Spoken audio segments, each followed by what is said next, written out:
So, Excellency, honorable guests, ladies and gentlemen, may I now commend the program and welcome you to the joint webinar between the Asian Vision Institute, or AVI, and the Universal Peace Federation, UFP, on the webinar on Think Tank 2022 Sherpa meeting, the proposal for peace in the Asian Pacific.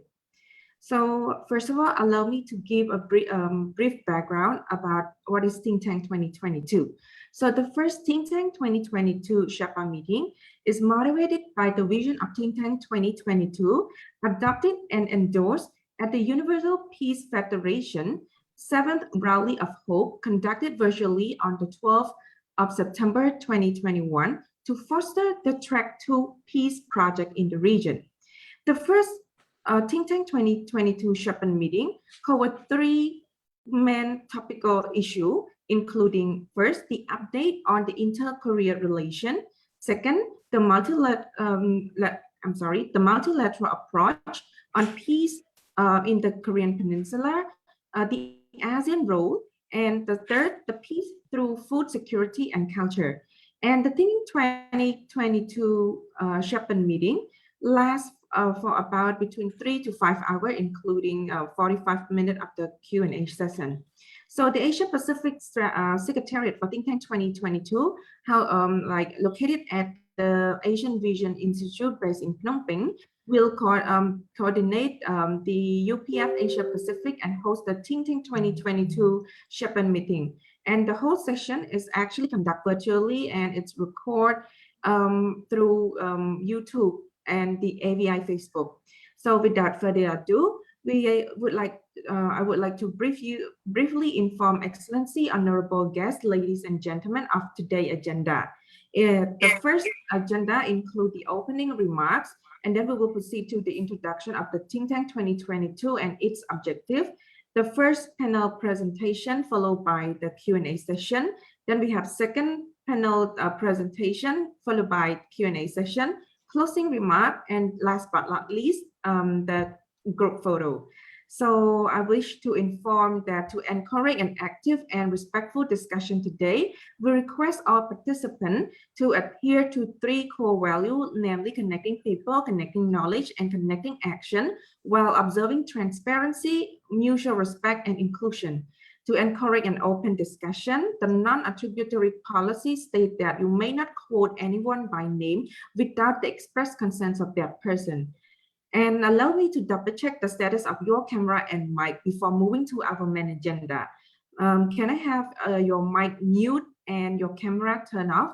And when you wish to pose the question, you can either first click on chat or type and then type in your question in the chat box. You can turn on your mic or webcam to pose your question directly. So, Excellency, honorable guests, ladies and gentlemen, allow me to move to the main agenda. So, may I now invite Honorable Eknat Dakal, the chairman of the Universal Peace Federation Asia Pacific, to deliver his opening remark. So, allow me to briefly introduce Dr. Eknat. So, Dr. Eknat is a social and peace activist, and he's graduate from the Tribhuvan University, majoring in sociology and anthropology. And he's served twice as a member of the Nepalese Constituent Assembly and Legislature Parliament from 2008 to 2017. And he's served twice as a cabinet member, including the Minister of Peace and Reconstruction in the government of Nepal. And he's now the chairman of the UPF for the Asia Pacific. So Dr. Eknat, so the floor is yours. Thank you so much, our moderator, Mrs. Him, and our excellencies, His Excellency Dr. Sok Sipana, Dr. Michael Jenkins, the international president and also president of UPF in North America, and she's also the president of Washington Times, one of the biggest newspaper published from Washington DC, and Ambassador K.V. Rajan, His Excellency Sosuara, Excellency Dr. Cheng Banarit, Dr. Robert Kittel, Dr. Kim Long, Dr. Excellency Lim Bunuk, also Dr. Nun Fan, and all the participants who are joining with us through Zoom and also through the Facebook live of our Asian Vision Institute. On behalf of the organizing committee, it is my great honor and privilege to welcome you all to this first Think Tank 2022 Sherpa meeting with the theme Advancing Peace on the Korean Peninsula through regional security, food security, and cultural cooperation. So it is indeed a great pleasure for me to share a few words of welcome at this virtual gathering. So as we know that UPF is a worldwide network of individuals and organizations dedicated to achieving world peace, and UPF holds the general consultative status, which is the highest status granted to any social organization in the world with the United Nations Economic and Social Council. And it was founded by the visionary spiritual leader, Dr. Sun Myung Moon and Dr. Hak Jahan Moon. And UPF mainly support the work of United Nations, especially for the achievement of sustainable development goal. And UPF has been a partnership for fostering partnership between government and civil society and faith-based organization as a new model of peace building in the 21st century. We have various programs actually, even during this time of global pandemic. Our summit series held in all continents in the world are actually the examples, among others, of our commitment to create a better society. And also we continue to be active during pandemic to promote a unified, peaceful world. And also through the series of Rally of Hope, we brought all leaders together to fight against the pandemic and also to usher into a new era of unified world of peace. I think most of us are aware of it that the keynote speakers at the rallies of hope include the current and former president and prime ministers and top leaders of the United Nations, the European Union, African Union, Nobel Peace Prize laureates, among others. So in this way, UPF has been working ceaselessly to bringing peace in the region and bringing peace in the world. So latest focus of UPF has been to promote dialogue and peace in the Korean Peninsula to support the aspiration of Korean people's reunification. UPF and its associates, we have currently 8 different primary associations dealing with current and former head of the state and government, parliamentarian, interfaith, academics, business, media, culture, art. So all actually are convening program in throughout the world. So UPF co-founders, Father and Mother Moon, they visited Democratic People's Republic of Korea, like North Korea, in 1992, and they fostered the peace initiative since then, after their meeting with President Kim Il-sung in Pyongyang. Now, actually, this is the 30th anniversary of their historic visit to Pyongyang, and also they are meeting with President Kim Il-sung. So since that time, UPF and the various organizations established by Father and Mother Moon has been working hard to promote peace in the Korean Peninsula. We know that Korean War began in 1950, which is 70 years ago, and the war concluded not with peace treaty, but with an armistice.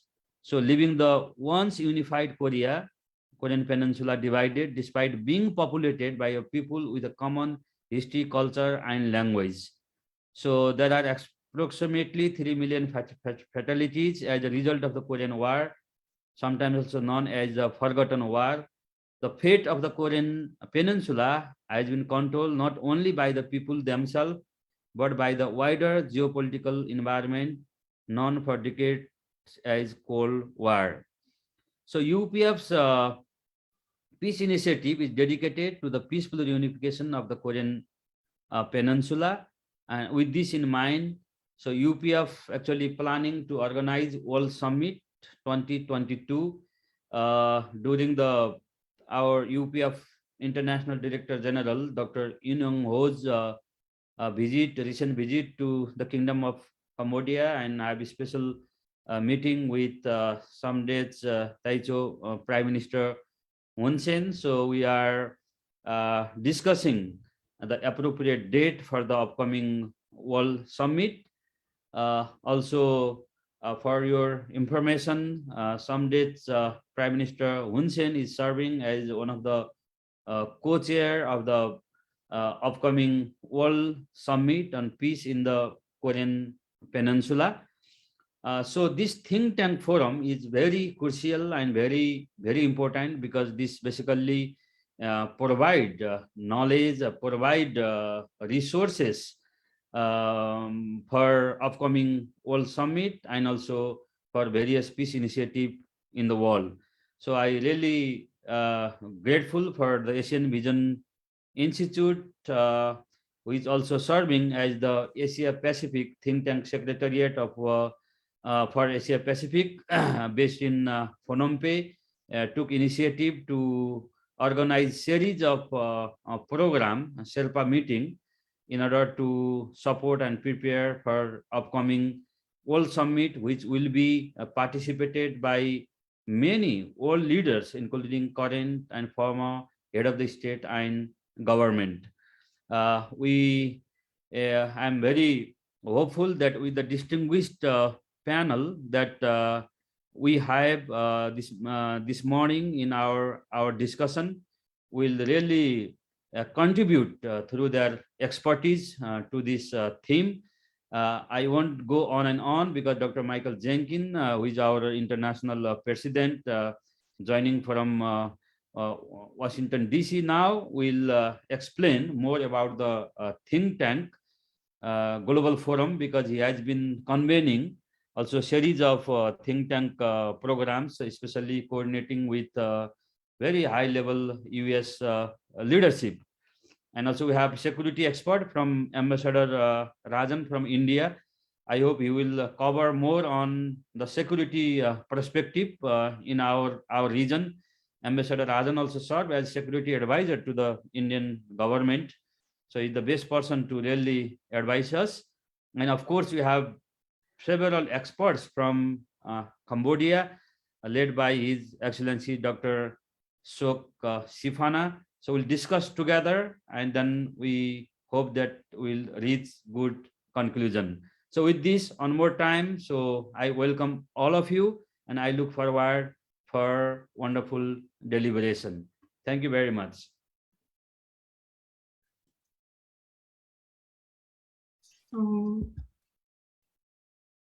So thank you so much, Honorable Agnat.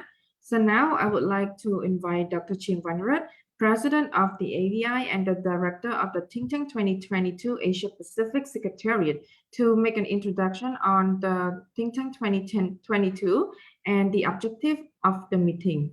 So Dr. Ching Vanrat, he is the Public Policy Analysis and Government Relations Strategic, and he has over a decade of experience as a geopolitical and geoeconomic analysis with a focus on the Southeast Asia. And currently, he is the president of the Asian Vision Institute and also the director of the Secretariat, the Asia Pacific Secretariat Think Tank 2022. So Dr. Ching Vanrat, the floor is yours. Very good morning and very good evening. Thank you very much, Mrs. Sutirot, for the kind introduction, and thank you, Honorable Dr. Agnat Dakal, for the very comprehensive remarks with regards to the history of the foundations, the founding of the Universal Peace Federation with the mission to promote peace and reunification on the Korean Peninsula. So the Asian Vision Institute is proud to be part of these peace efforts in the region.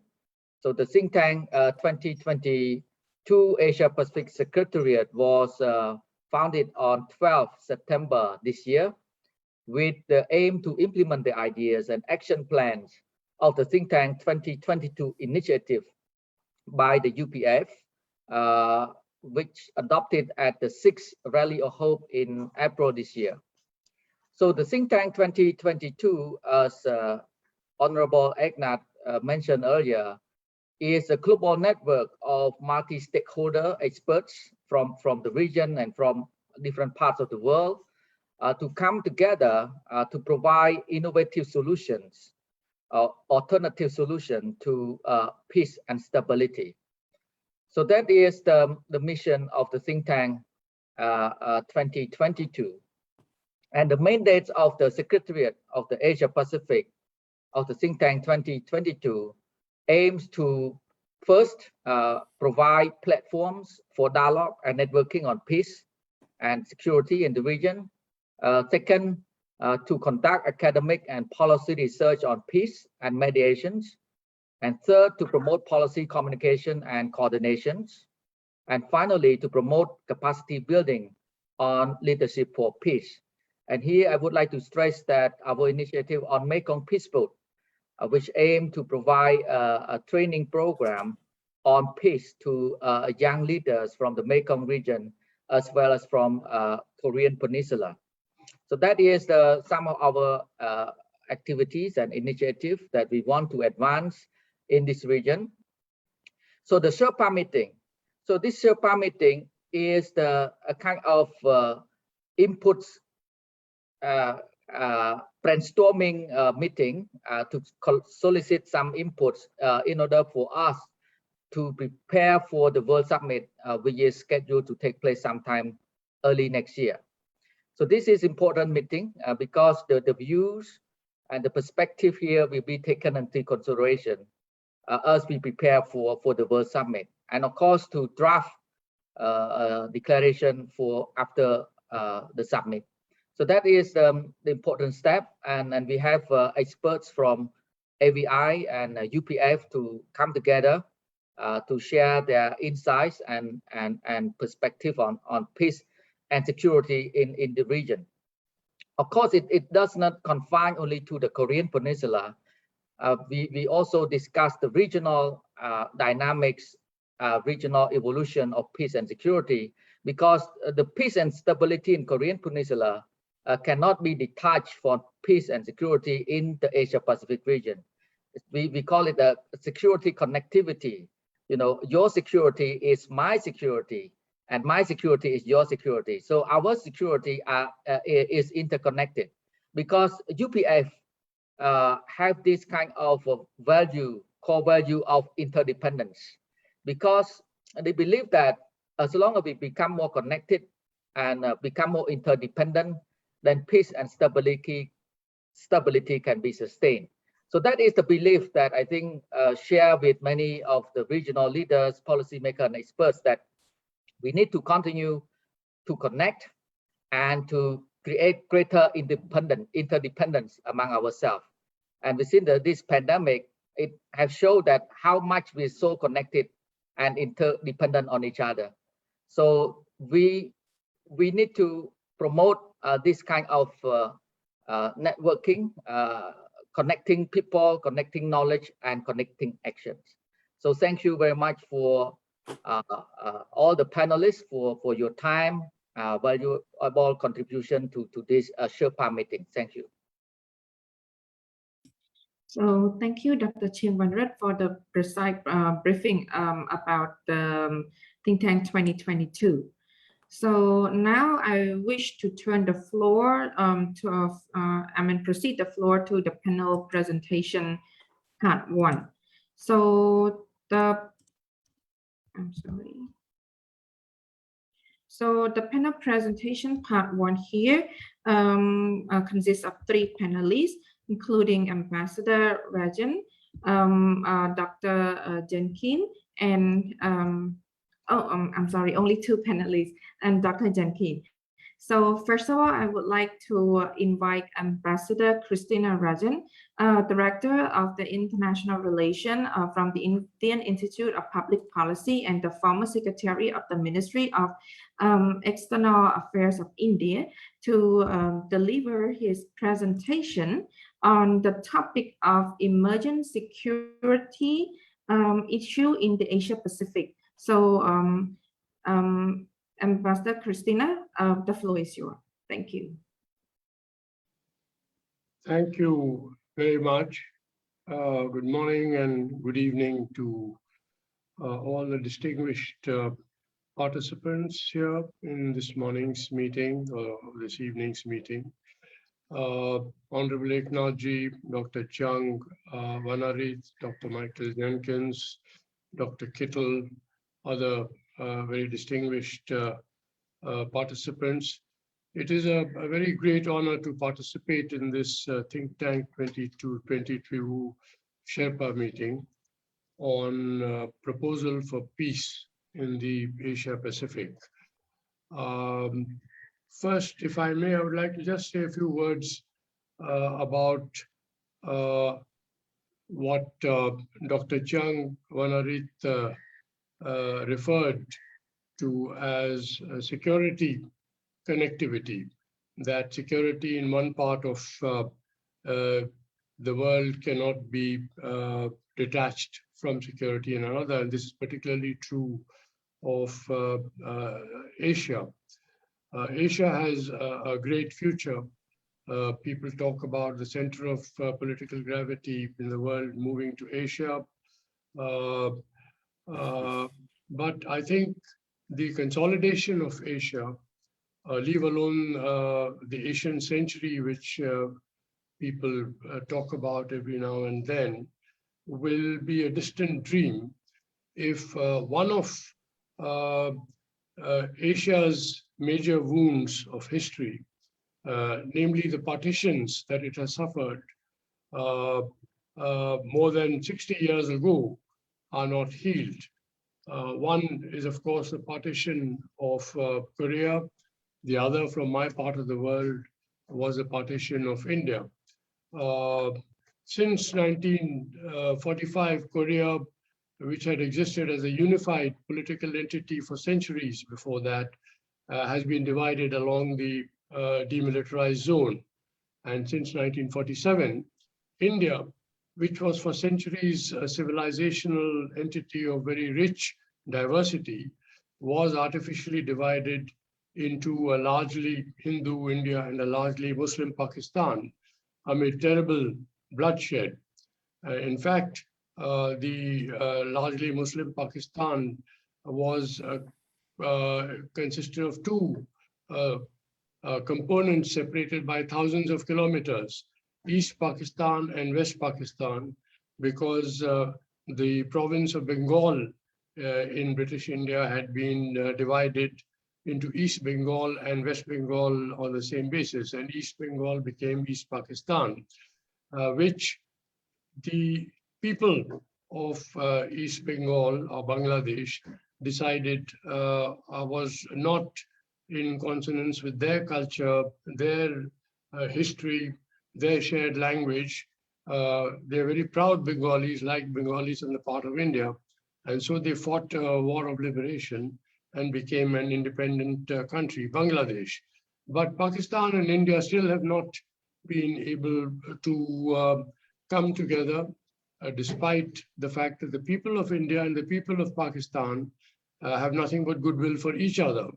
And this is because I think certain problems are beyond governments alone to solve, no matter how hard they try. Governments and diplomats can try their best, but ultimately they become constrained by discussions on geopolitics, on geoeconomics, and so on. Whereas the humanitarian aspect, the question of what the people want, how the people are suffering because they have been artificially divided, takes secondary position. I remember years ago walking with President Weizsäcker of Germany, West Germany, what that was then West Germany, and he said the Berlin Wall will come down very soon, but not because of the efforts of diplomats and politicians, but because the people on both sides of the wall want the wall to come down. And this, he said to me just a few days before the wall actually came down. So it showed great foresight on his part. What I'm saying is that partitions are man-made tragedies, and they can be healed or even reversed because culture and people-to-people ties can prevail over internal political hesitancies or external pressures or external aims. And this is why I think Think Tank 22 is a truly great initiative. What has happened in recent years, in recent months, has only tended to complicate the prospects for peace in the Korean Peninsula, the main subject that we will be discussing today. In the Asia Pacific, there have been several important developments, as I said, and they have made the objective of peace much more difficult for governments of the key countries to achieve, whether bilaterally or in a regional, through a regional effort. Now, today, in the Asia Pacific, we have a number of multilateral groupings. The Indo-Pacific, the Quad, which consists of the US, India, Australia, and Japan, the AUKUS, which has only recently been launched, which consists of Australia, the United States, and the UK. And there are quite a few others which have cropped up. Trilateral, some are more than trilateral.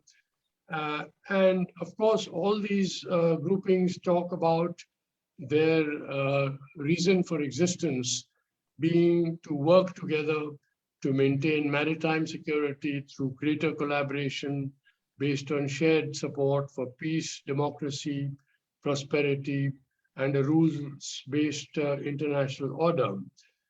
That is the stated aim of, for example, the Indo-Pacific.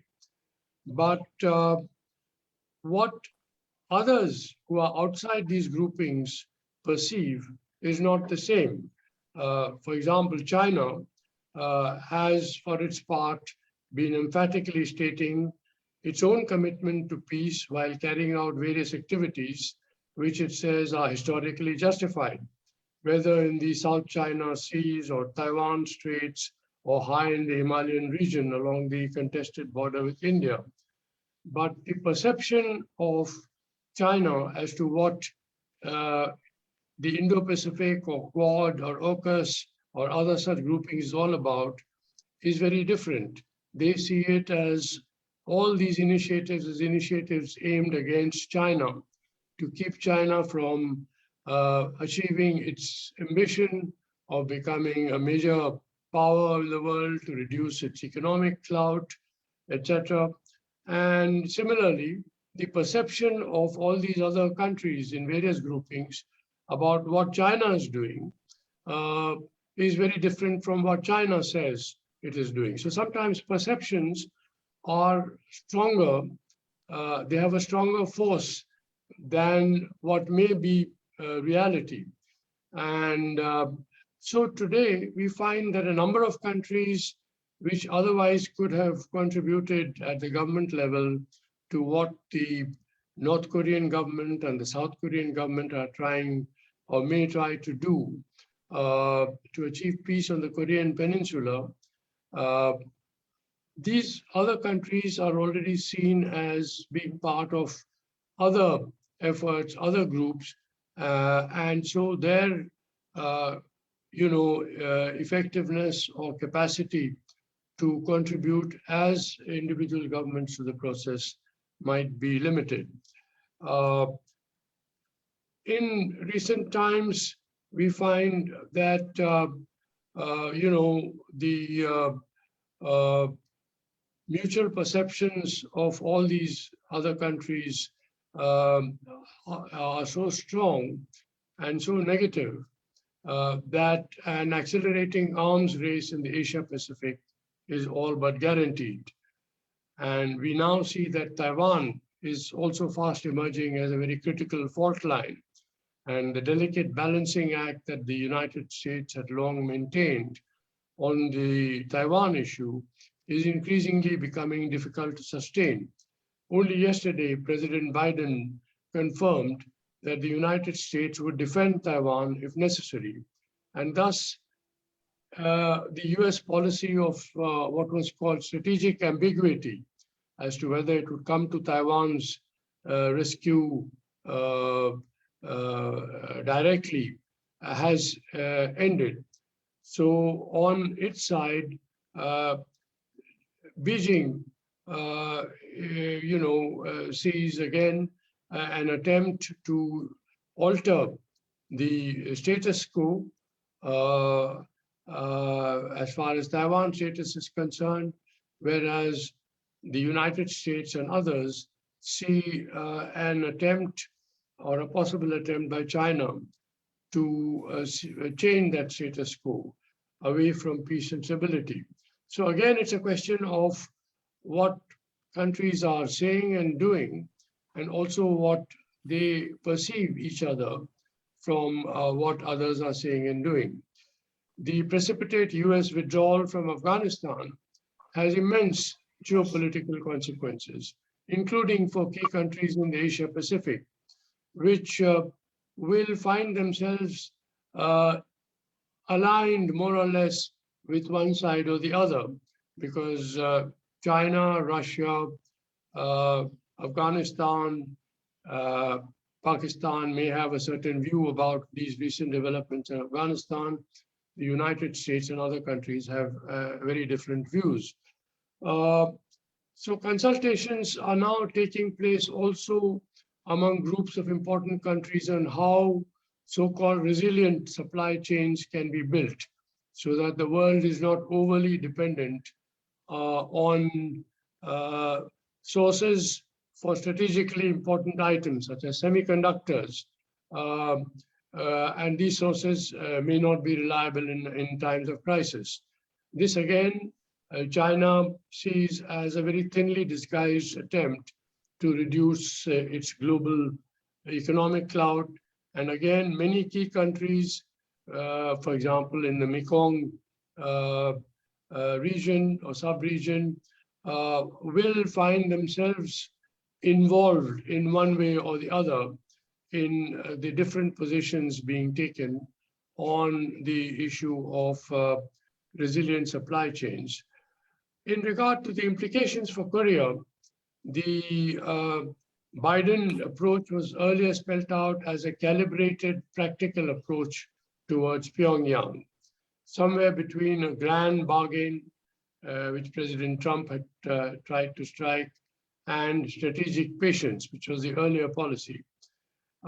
It has also repeatedly conveyed its readiness for dialogue without preconditions.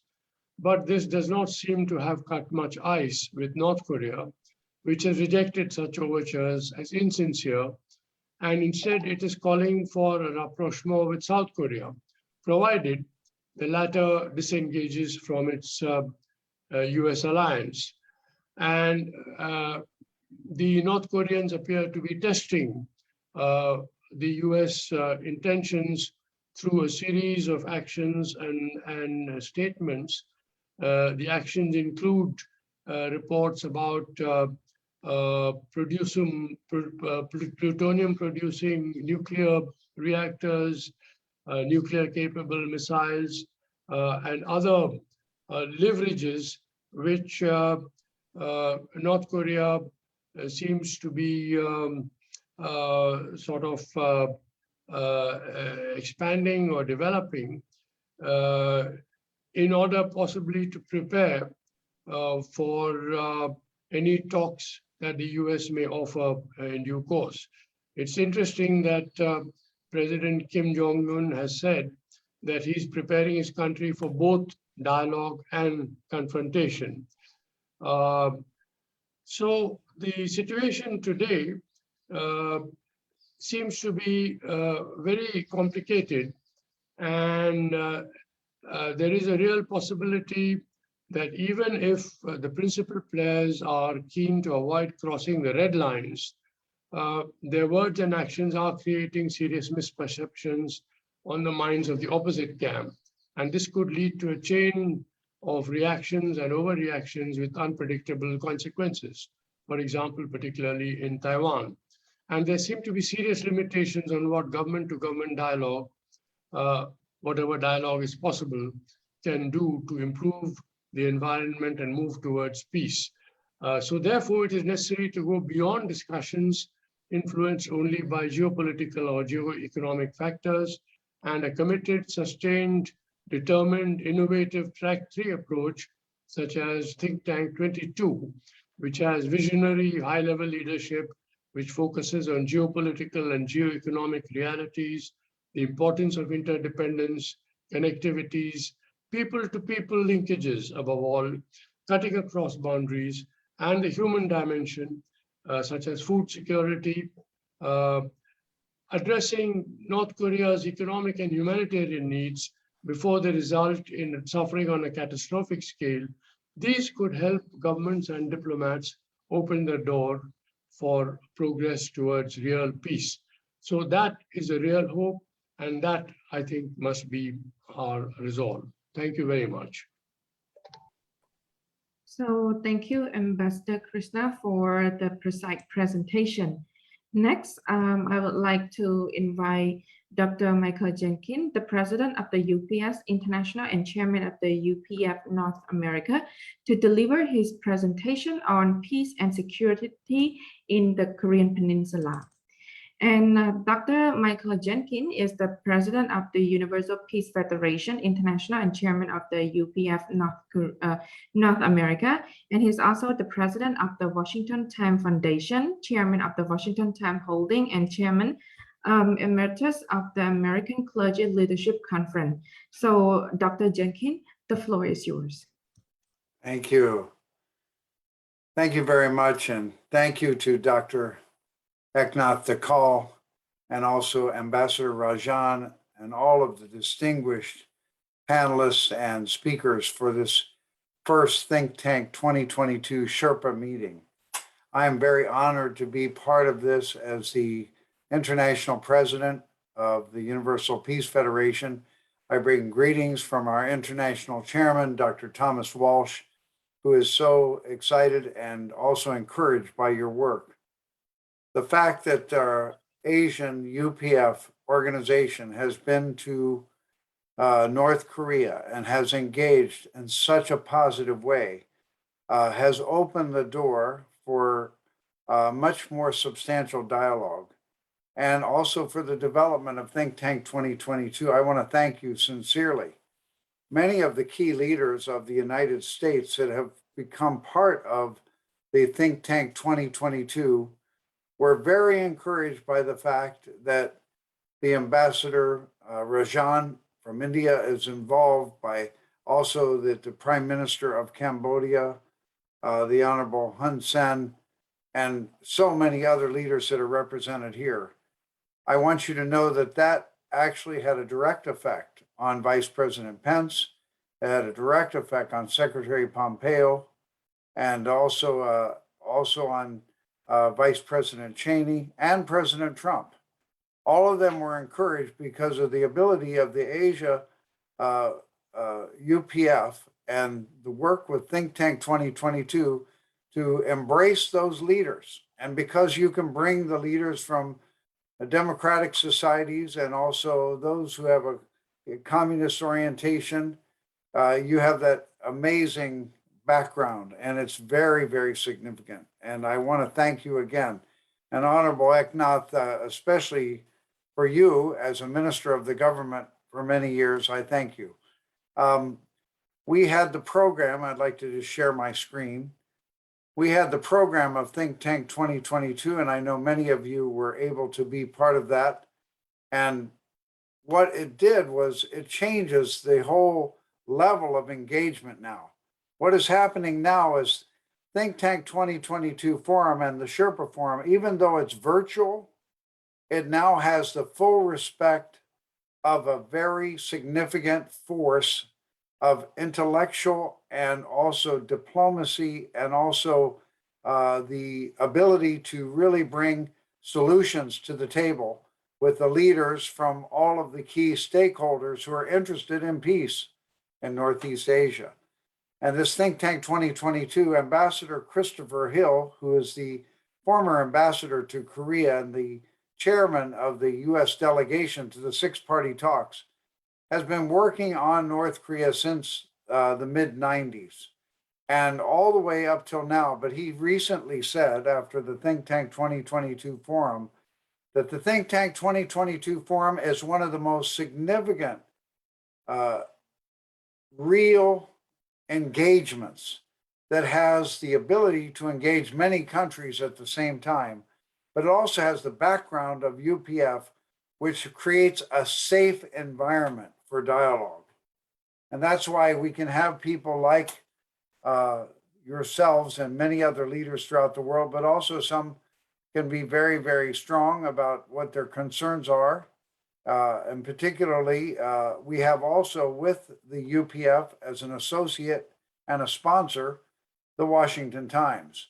And I do work with the Washington Times. The chairman's Tom McDivitt, but I am the chairman of the Washington Times Holding Company. And I work together with Mr. McDivitt, and we bring the media power to the discussion too, because many times it's so relevant what's going on. Even though there are many troubles in the world and all of the very difficult areas must be addressed. However, right now, the United States sees the most dangerous place on earth is Northeast Asia. And that's why it's a very serious time, but at the same time, it's also a time for our collaboration of the experts on Northeast Asia. This is such a serious time. Because if we make a move in the right direction collectively with all of the stakeholders of Northeast Asia, including China, including Russia, including Japan, and the Republic of Korea, North Korea, United States, India, Australia, and also we come together with that kind of dialogue and understanding in Nepal, that's where we can start advancing things. We must include everyone. So this was the conclusion of Secretary of State Pompeo on September 18th. China must be included and must be part of the discussion and the dialogue. Ambassador Hill, in our Think Tank 2022 forum on both of them, he was a panelist.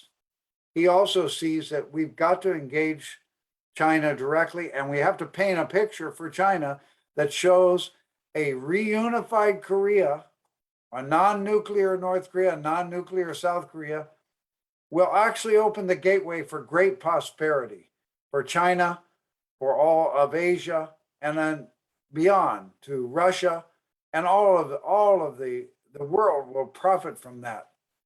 We need cooperation, but yet we cannot be simplistic. So Vice President Pence was quite strong also. We want China to be our partner, but at the same time, we can't be a fair partner if the sea lanes of the South China Sea are being controlled or inhibited in any way. And we have confirmed China does not want war. The United States absolutely does not want war. But if we don't move with Think Tank 2022 to really have the soft power engagement, things can go the wrong direction. That's why, if you remember very well, when President Trump was saying fire and fury is going to sweep North Korea like never seen in human history, and Kim Jong-un was saying, I have nuclear capability and I'm going to strike the United States. That was November 2017. Right at that time, our founder convened an emergency conference of 100,000 people gathering at the World Cup Stadium, and many of your delegates were there in very, very important time. But then the effort was made to show to North Korea and to China, we want to cooperate. We want to bring resolution to the conflicts and also advance prosperity for the whole region and for the world. And then suddenly the tensions suddenly reduced. And then Kim Jong-un decided to send the whole North Korean delegation to the Olympics. And it was an amazing scene that Vice President Pence, who had just become vice president, was sitting right there in front of Kim Jong-un's sister at the Olympics. That did not happen by chance. That happened because of diplomacy and the efforts that all of you were making. And that's why right now, the most critical place on earth is Northeast Asia. Vice President Pence and Secretary Pompeo both said the most dangerous place on earth could be the Taiwan Strait. If we don't move correctly together, we have to move together. And there has to be this dialogue and discussion. So when we had Vice President Pence, we saw that people like Speaker Newt Gingrich has become an incredible scholar and intellectual for America. And he's always reasonable. He never advocates direct conflict. He never advocates kind of disrespect towards China or disrespect towards Russia. He advocates dialogue and understanding. But sometimes government to government is very difficult to dialogue. Correct? Sometimes it's impossible. That's why people are looking at UPF and saying Think Tank 2022 really can play a very crucial role right now, because we need this engagement. It's not just engagement of NGO people, though, because the current heads of state, the current heads of the parliaments are coming together. So it's a very unique situation. You have the bridge of the NGO soft power there at the meetings, but you also have the presidents and prime ministers of key nations and all of the stakeholders. That's a very unique situation. Usually the NGOs are not directly involved in engagement when the presidents and prime ministers are involved, but that has actually changed thanks to a great deal to what Asia has done. I want to thank you for that. Vice President Pence really assured Asia that America will stand strong and it will not back down. And because even though there's division between Democrats and Republicans in the United States Congress, on North Korea, there's no division. There's no accepting of a nuclear power in North Korea. And also Ambassador Hill and Speaker Gingrich made it very clear that China doesn't want North Korea to be a nuclear power either. It's not in the benefit for anybody. But at the same time, we have to make a way for this cooperation and breakthrough to occur.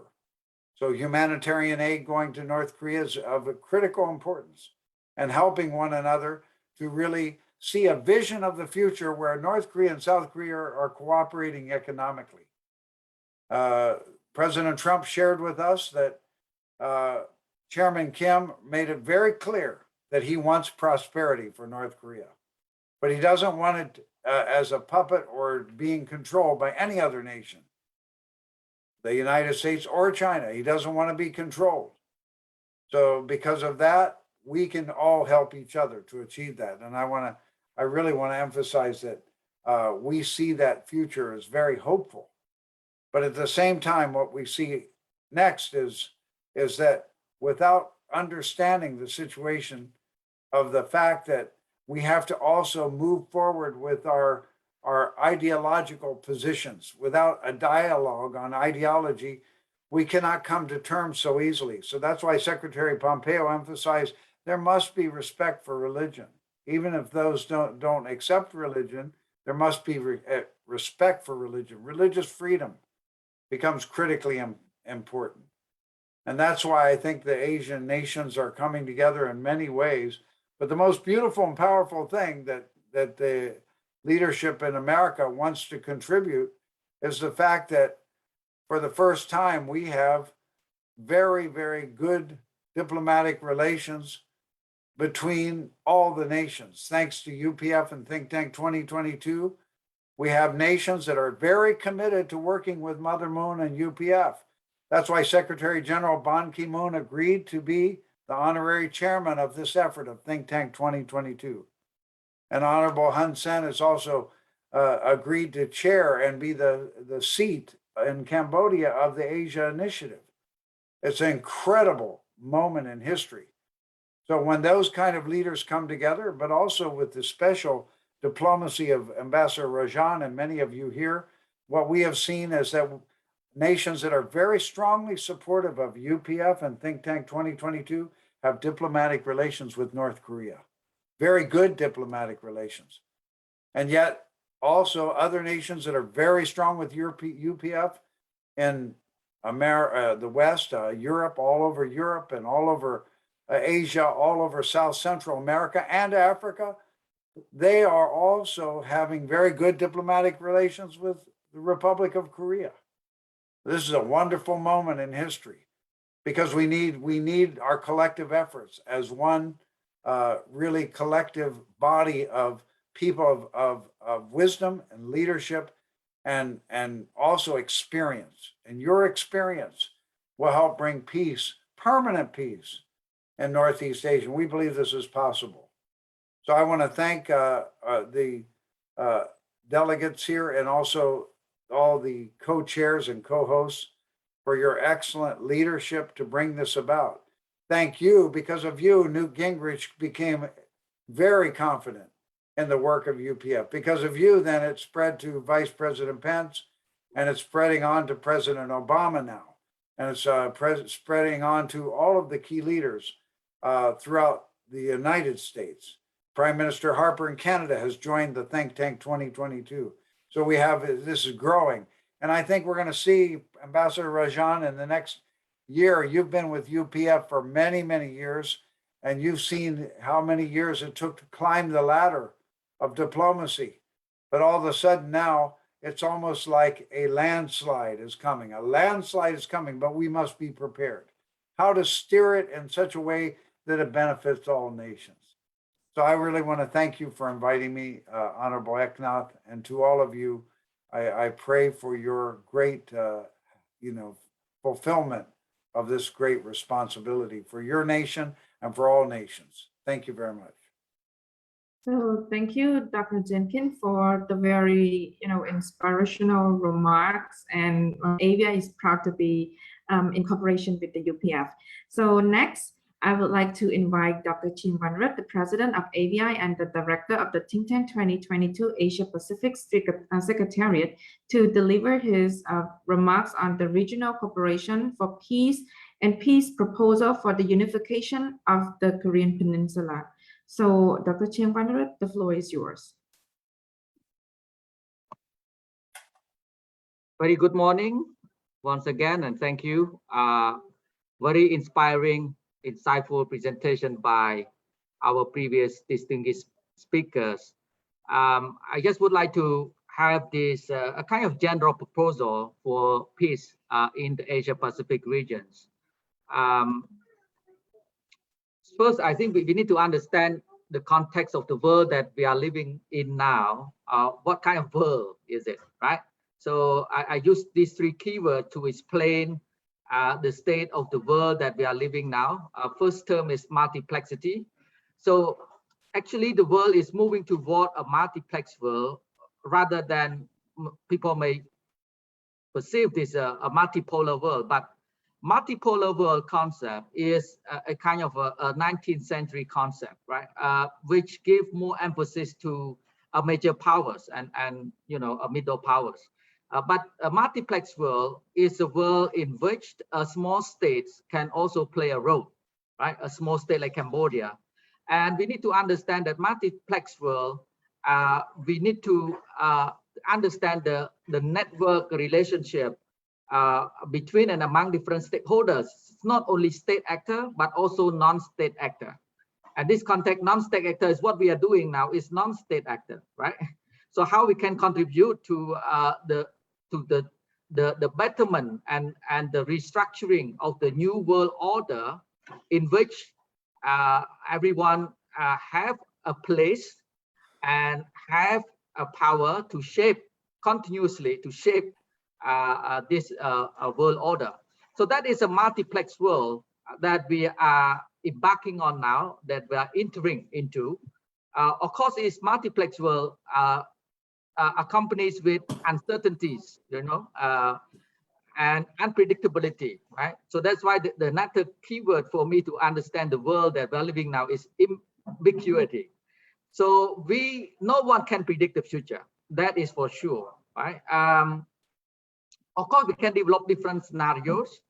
We can develop a different proposal in response to different scenario.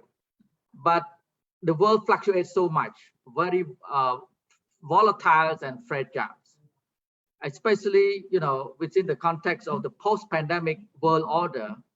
I think the ambiguity will be higher, right? Now and in the future. So that is another kind of characteristic of the new world order is ambiguities. The third keyword here is vulnerability, right? So because of this multiplexity and ambiguity, all of us, state and non-state actors, will become more vulnerable. So we vulnerable to both traditional and non-traditional security threats, right? Of course, traditional security threat with regards to the territorial disputes, power competition, arms races, you know. But I think the threat that we are going to face is much more from non-traditional security, such as the pandemic, climate crisis, you know, cyber security. So that is the level of vulnerability that we are going to experience in coming years and decades will be much higher than what we have it now. So if we don't prepare from now, then I think our level of vulnerability will be higher. So nation states, every individuals need to prepare themselves to build a resilience, a more resilience in order to adapt to a vulnerable world, right? Ambiguous, multiplex, and vulnerable world. So look at the regional landscape. So the regional landscape also quite complex.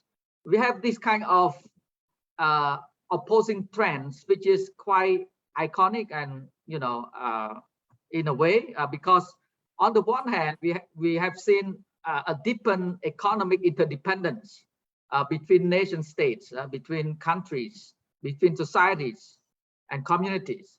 So that level of economic interdependence by theory should lead to a more stable and secure region, right? But in the opposite, we have seen this kind of geopolitical rivalries and declining political trust between countries. And the pandemic have exacerbated this kind of political trust deficit between countries and also exacerbated other kind of regional tensions and conflicts. So that is something that, you know, it's going together, but in opposing directions in terms of purpose and objectives. On another hand, that we have hopes here is the complex network of human interactions. So this complex network of human interactions is the best solution to all, right? Because human interaction is the solution to every problem. Like previous speaker mentioned that most of the disasters are made by human beings. So as long as we create a space, safe space for human to interact, and they can create better understanding. And when they have better understanding, they have better trust. And when they have trust, they could cooperate. And when they cooperate, they could find better solutions. So that is the natural things that we need to do. So that is the hope for the future, is to promote human interactions, right? And this think tank 2021 served that purpose of promoting human interactions, right? So the peace proposal for the Asia-Pacific region. First, to strengthen multilateralism, which will be enlightened later by Excellency Dr. Soksipana, why multilateralism matters in peace and security in the world and in the region in particular.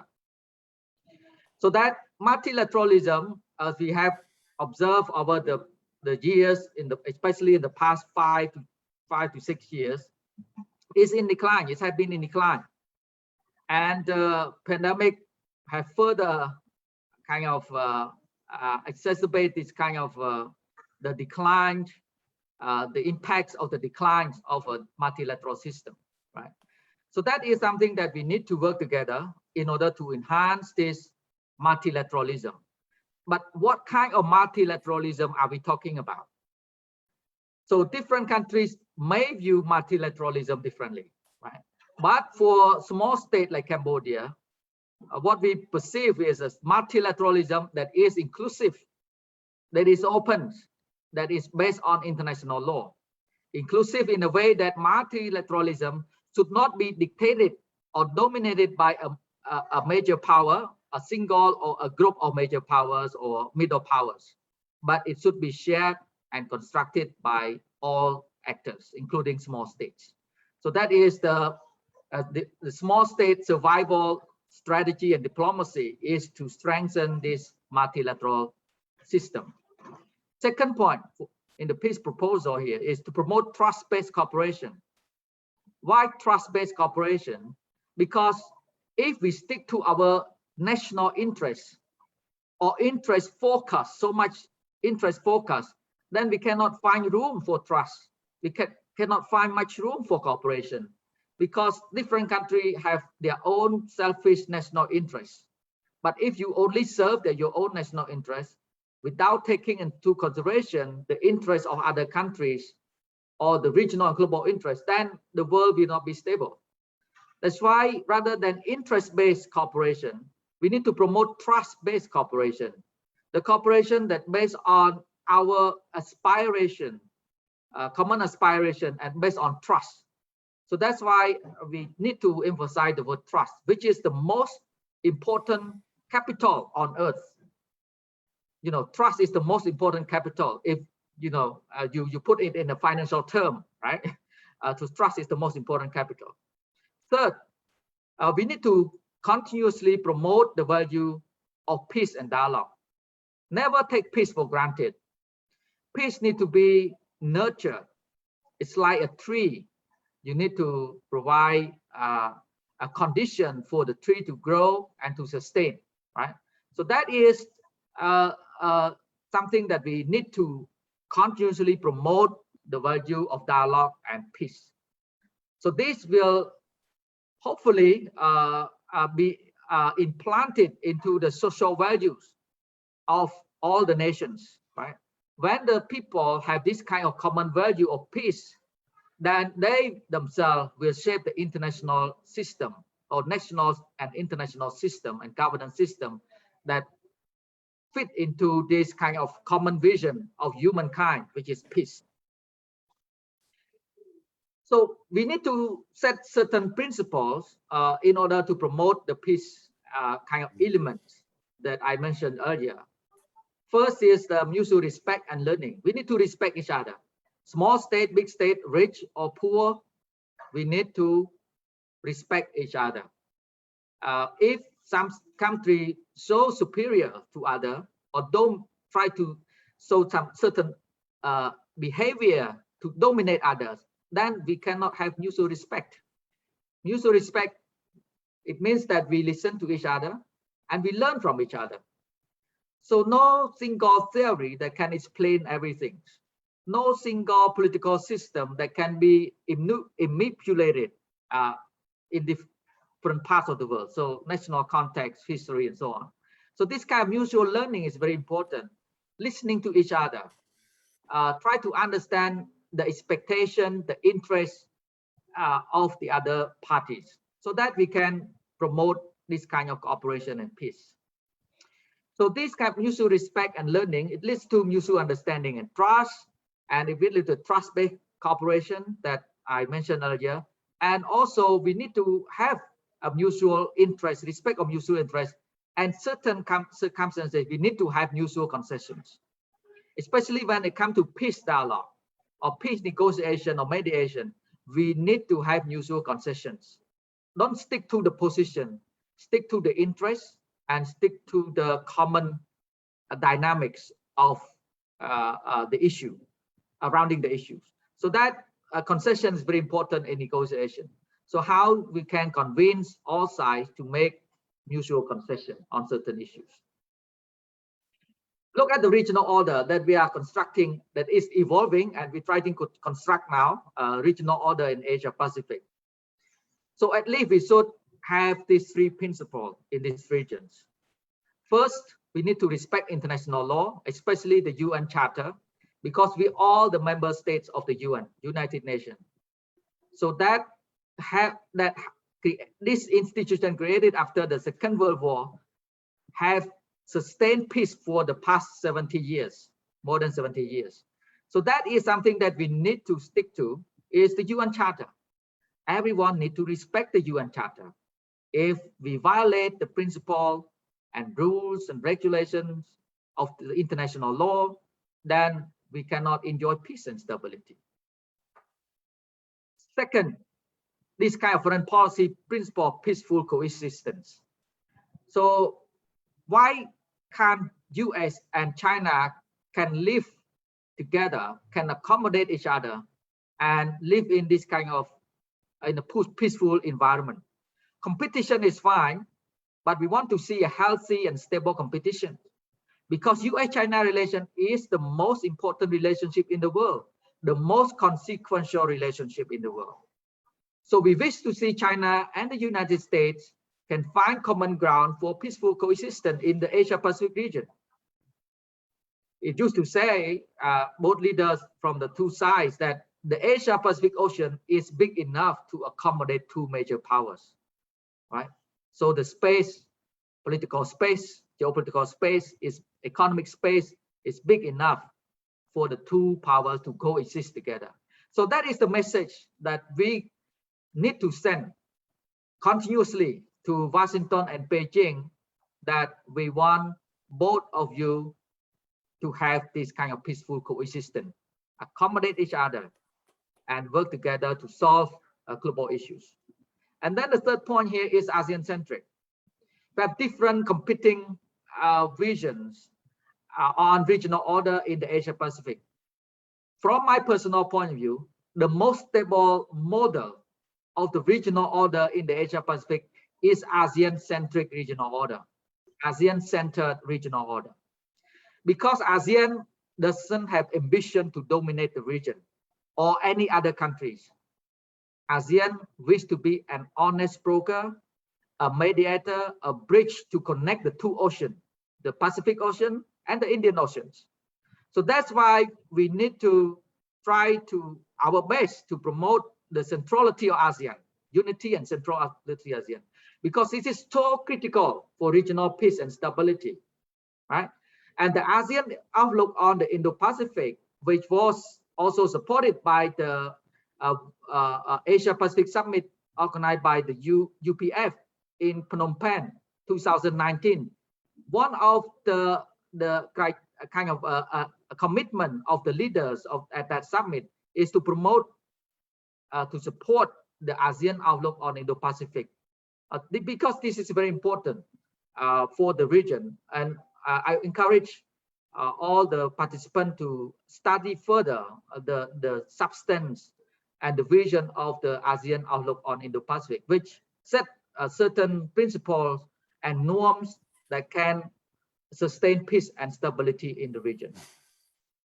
So this is the Asia-Pacific Summit back in 2019, organized by Universal Peace Federation in cooperation with the Royal Cambodian government. So the Phnom Penh Declaration at that time, and I keep reading it several times before making this presentation, to understand the substance, to understand the vision of that declaration. So one of which is ASEAN outlook, And another term that really draw my attention is the Asia-Pacific Union. So this concept, although it has not been elaborated back in the 2019, but I think it is a good opportunity for the World Summit next year, early next year, to further elaborate on what constitutes the Asia-Pacific Union. What are the characteristics?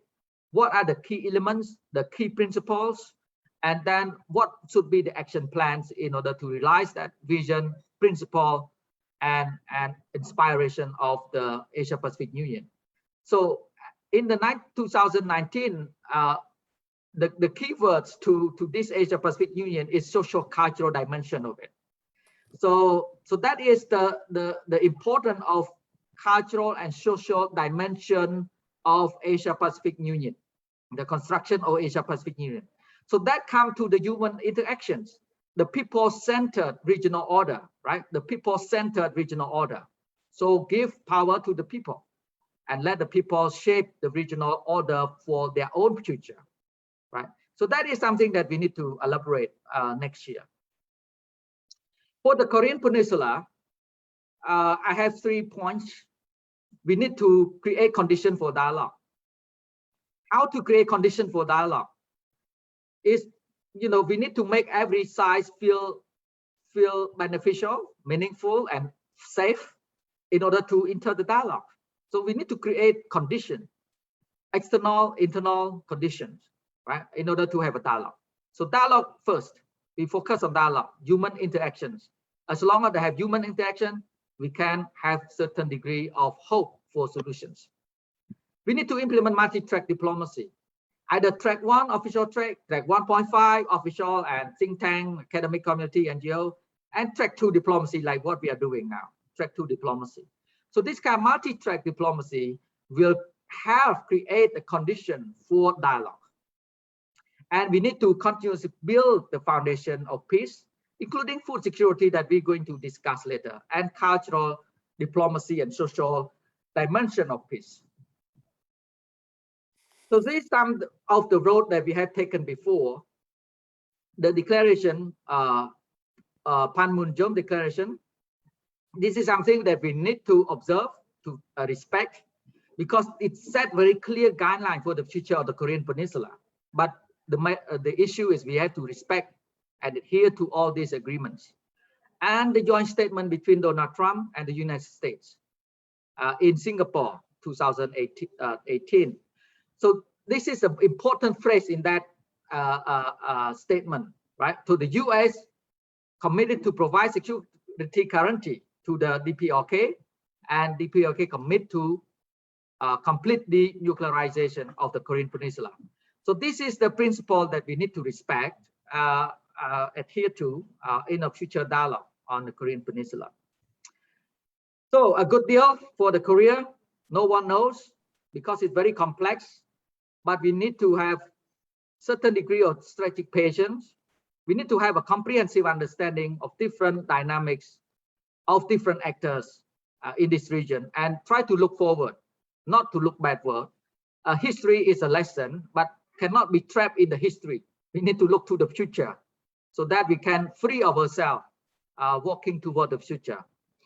So we need to collect, assess data. So fact-finding mission, for instance, very important, and UPF have done it several times in the past in terms of fact-finding mission to the North Korea especially, and to different parts of the region in order to collect information based on which we can understand different expectation, interest, preferences of concerned parties. And we need to find an alternative solution. Why solution in the past did not work? We need to be more innovative, provide alternative solution, but within the package. Because solving issue by issue, I don't think will solve anything. We need to solve issue in a package, right? So that is something that we need to be innovative about, is solution in a package. So I would like to end my presentation here by using inspiration from Cambodia. What Cambodia can share with our Korean friends. Cambodia is the victim, similar to the two Korea. It's the victim of the Cold War.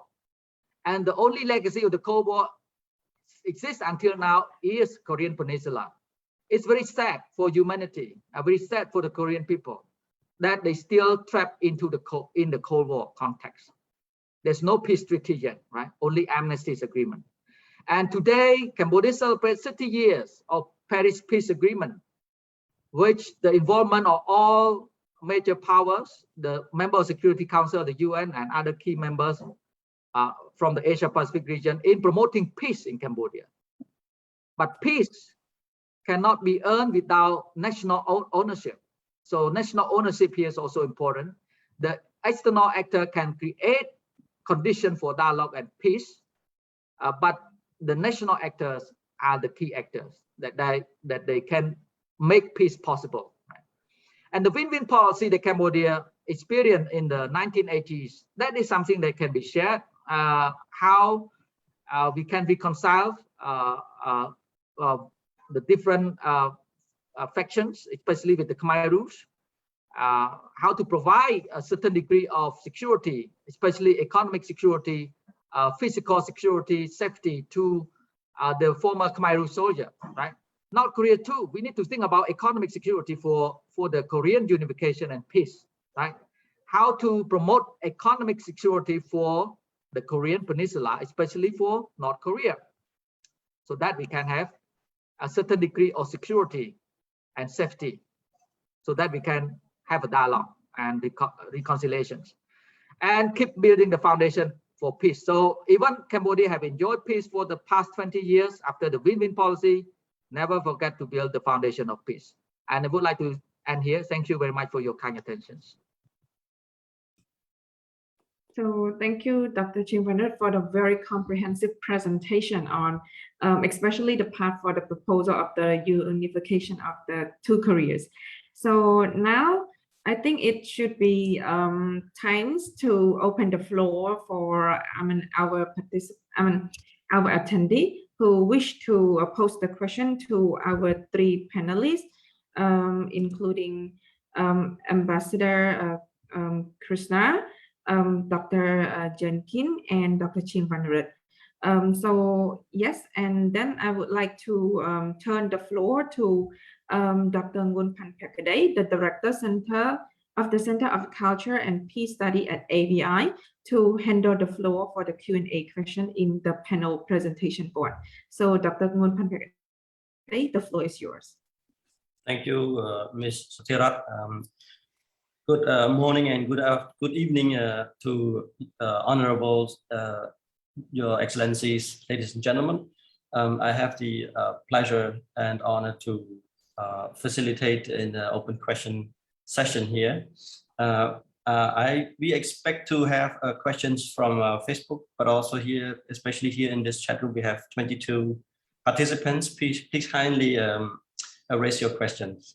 The session is open now. Thank you. Is there any question from the audience? We have 14 panelists and 18 attendees. Mr. Tirat, is there any question from Facebook? Probably the viewer is trying to type their question, so please kindly wait. Okay. If you all agree, because seems there's no question and our time is also limited, if you agree, we might continue to the next session, and maybe we might combine the question and answer at 10:30. What do you think? Okay, so then we can, I think we have one question from our participant here. I'm not sure whether he or she, but he asked, how is the difference between the unification, the process of building peace in the Korean Peninsula and the peace in Myanmar? How are they similar and how are they different? And which one is actually more, difficult to deal with? Yep, thank you. So the three panelists.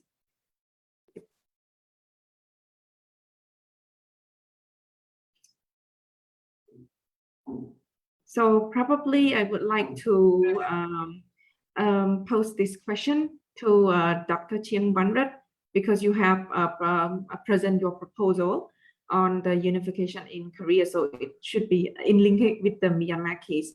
And then probably we can pose this question to Dr. Jenkins and Ambassador Krishna. Yep. Well, it's hard to measure when it comes to the complexity of conflicts and tensions or, between the Myanmar and the Korean Peninsula, right? Myanmar is mainly mainly domestic dimension of it, and then with a certain degree of foreign intervention and geopolitical dimension of it. But the Korean, in terms of history, is the victim of the Cold War. It has been divided because of the Cold War, right? So that is the different kind of complexity there, and it has been from now how many years, in 1953 until 2021, right? So very complex and kind of very chronic in a way, and the prospect of unification also quite dim in a way for the two Koreas, right? But look at the Myanmar crisis. Of course, it's also complex, but they can attempt for a medium-term solution for it. Let's say in the next 5 years or 3 to 5 years time frame, perhaps solution can be found, right? Cambodia is the chair of ASEAN next year, so if Cambodia can create conditions for dialogue, that's what I mentioned earlier. It's about creating conditions for dialogue. If they can create conditions for dialogue next year, then the conflict can be shorter, right? Maybe 3 year to 4 years time frame. But if next year we cannot create conditions for dialogue, then it may last longer, maybe 5 to 6 years or 10 years down the road. I don't wish to see Myanmar as Cambodia, which went through about three decades of civil war, right? Because Cambodia suffered a lot from this war and doesn't want to see any country, society to suffer the suffering that Cambodia used to have. So that is my response. Thank you. So thank you, Dr. Chien Wanrat. So what about, I think Dr. Jenkins would like to have the floor as well. Thank you, Mrs. Him. And thank you to Dr. Vanarath for your excellent presentation tonight or today. And we really appreciate your thoughts.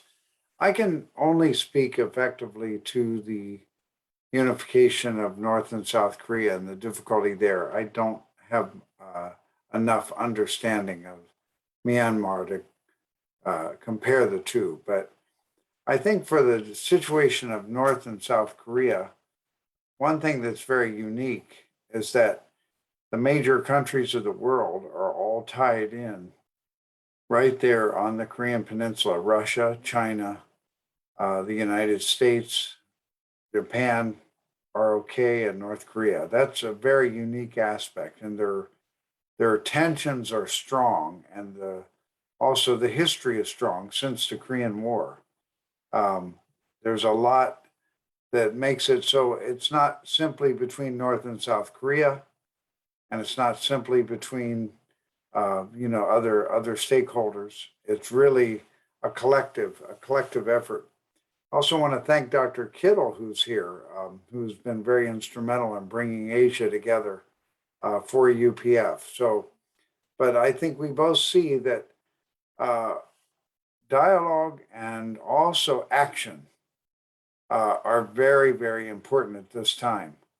And we've been very fortunate that the ambassador to Korea, as well as Ambassador Joseph Tutrani, who was the ambassador to the six-party talks, it was a very interesting situation. In the six-party talks, most of the representatives of the six nations went on to become top leaders in their nations.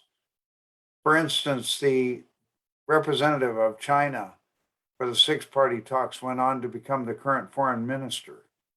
And because of that, Ambassador Tutrani was the U.S. representative of the six-party talks, and Ambassador Hill was the chair of the U.S. delegation. they have continued to communicate all these years. And there's communication and cooperation.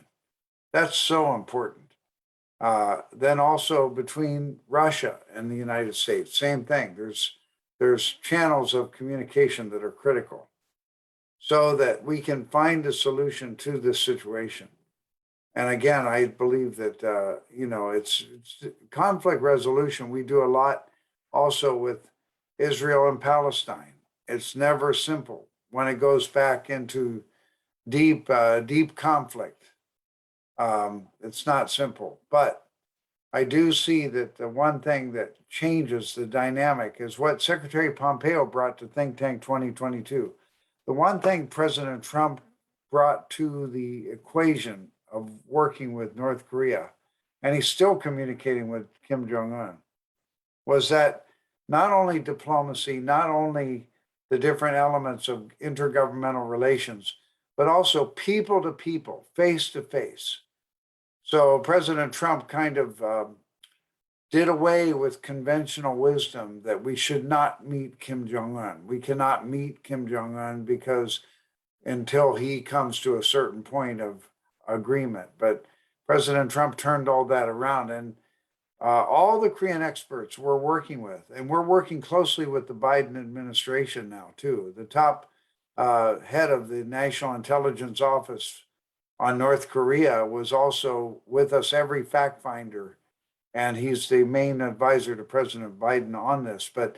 And President Biden's doing a good job on some of these areas with the situation with North and South Korea. He's being very careful.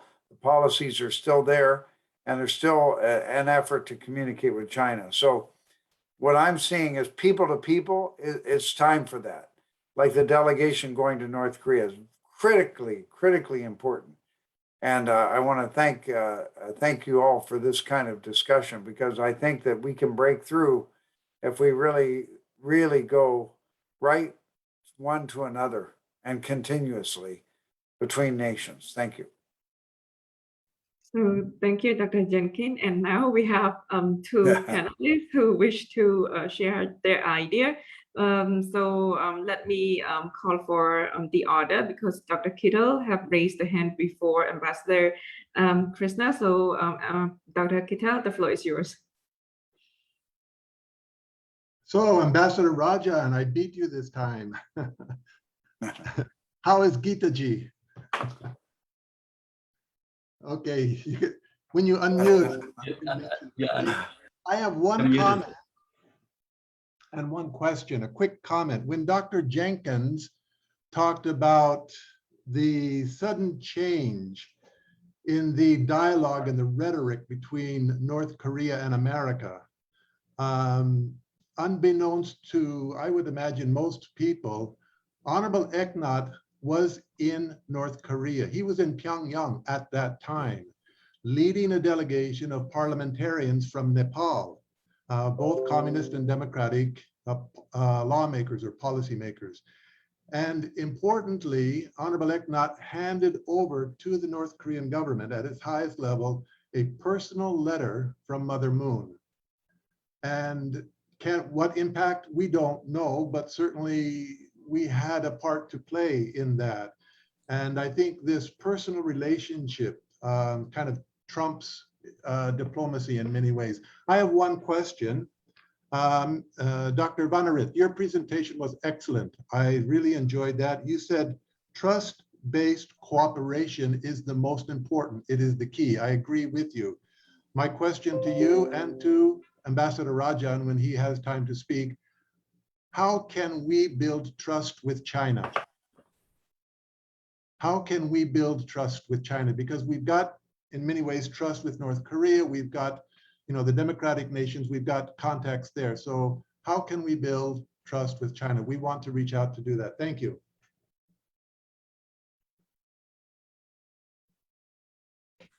Okay, so thank you, Dr. Kittel. So then I would like to give the floor to Ambassador Krishna, and after that, Dr. Chimran and Dr. Jenkins can counter the question from Dr. Kittel. Thank you. Thank you very much. No, I think the two or three questions which have come our way. One is about the Myanmar crisis and the Korean Peninsula crisis, which is more complicated, and the other is about building trust with China. I think it is interesting that we have talked about the centrality of ASEAN in any kind of a solution to Asia-Pacific problems like this, because I find that ASEAN too has been engaging with Myanmar, for example, in a way which would convey their concerns, etc., but at the same time leaving a kind of exit route so that solution can be found. I think this exit route option is very important, because when you decide that somebody is wrong and impose sanctions, etc., it is the people who suffer, number one, and number two, there is no exit route given to whoever might be introspecting and reconsidering their original position. So I think recently when the Australian foreign minister and Indian foreign minister met to discuss the Quad proposal, they made it very clear that ASEAN was going to be central to linking up with the efforts of the Quad to ensure, free and open access and a rule-based order, making it very clear that it was not really directed against China. My own feeling is that if you have strategic patience, which again was mentioned in the last presentation, strategic patience is very important because certain things take a lot longer. China has a certain vision of its own role in the world. It has its own commitment to what it believes is history. And many countries, other countries may not agree with it. But ultimately, if there is going to be a negotiated solution, there has to be an exit route given. If, on the other hand, you are very judgmental in your approach, then even a country like China, which actually is undergoing its own introspection at the moment, it is having an economic crisis which is around the corner. It has other priorities. As Dr. Jenkins said, China is very clear that it doesn't want North Korea, for example, to become recklessly nuclear, although it is very much a partner of North Korea. Similarly, I have a feeling that eventually China, despite its very close links with Pakistan, will decide that in the overall regional interest and global interest and its own national interest above all, it is important to calibrate its position and moderate its position. So we must give that exit route. And that, I think, is something which ASEAN, India, and at the non-official level, the UPF, think tank 2022 mechanism, these are all trying to do by trying to find common ground and build up trust and build up cooperation on the basis of the trust that exists, and then move incrementally towards a bigger solution. So I just wanted to say that strategic patience is what is needed. Whereas if you suddenly decide that somebody is wrong and decide to take actions, then it is a kind of strategic impatience which shuts the door on a possible solution. Thank you. So thank you, Ambassador. Please, Mr. Etat. It's okay, Dr. Fekadei, the floor is yours. Thank you, Ambassador Rajan. We are also adding to this idea of patience, strategic patience, that it should not be strategic patience without engagement. President Obama practiced strategic patience, and the greatest advancement of nuclear weaponry was done during that time, that 8 years. So I would add to strategic patience engagement. That is also good. And I agree with you that we don't need to rush decisions or push. But without engagement, without really seeking that dialogue, then strategic patience becomes ineffective, because then the other partner feels that they can go and do anything they want because there's no dialogue. So I think without dialogue, and that's where I think Think Tank 2022 is going to help.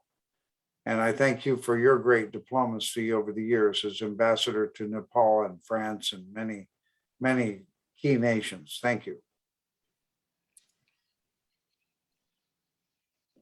Thank you. I think thank you, Dr. Jenkins. I think the next question is addressed to Dr. Pandit, asked by Dr. Kittle. Please, Dr. Pandit. Thank you, Dr. Kittle. This is very critical questions. I think all of us have these questions: how to build and deepen trust with China. But take Cambodia as an experiment here, as an experience from Cambodia.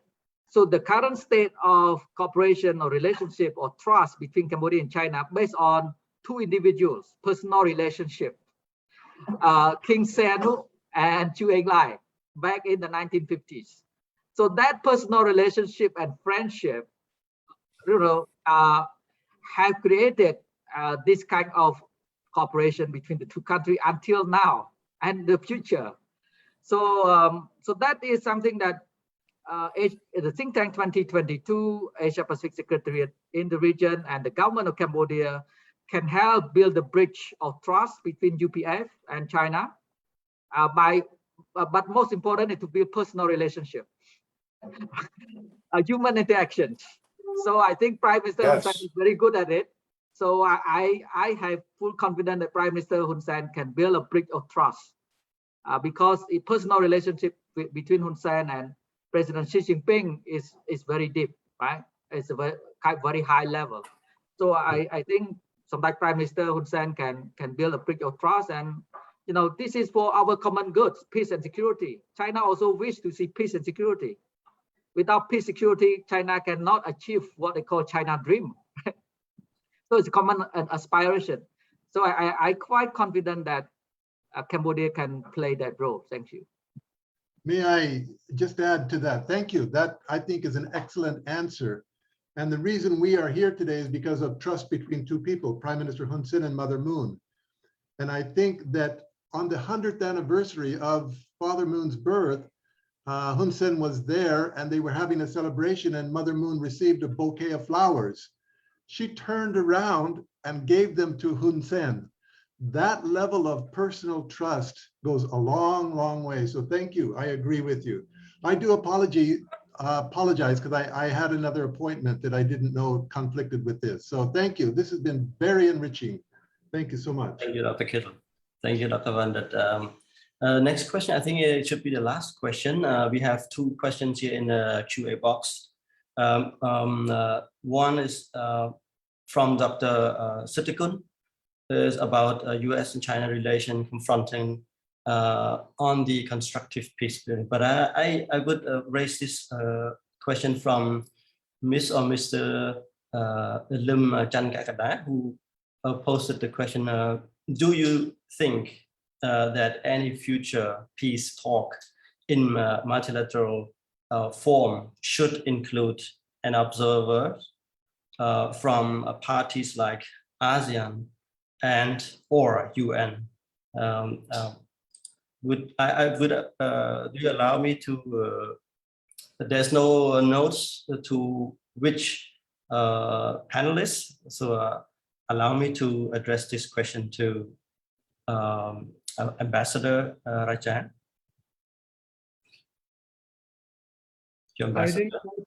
I didn't quite get the question, sorry.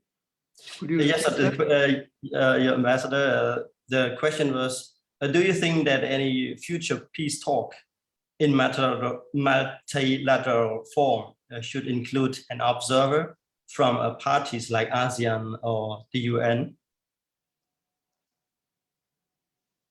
I think this is something which will need to be decided depending on how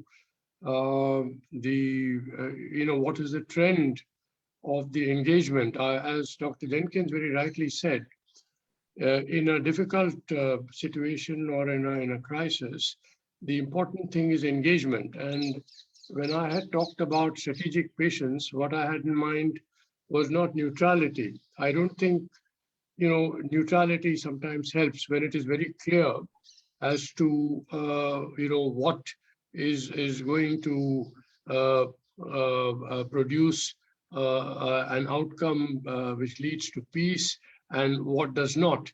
If you're very clear about it, I think you should know what exactly the trend is, but it is not necessary to be publicly judgmental, and that is where the need for strategic patience comes. I think that ASEAN is so important, and its credibility is so high that however difficult the role of participation in complex and difficult negotiations is, one way or the other, ASEAN should be involved, whether as a formal observer or as a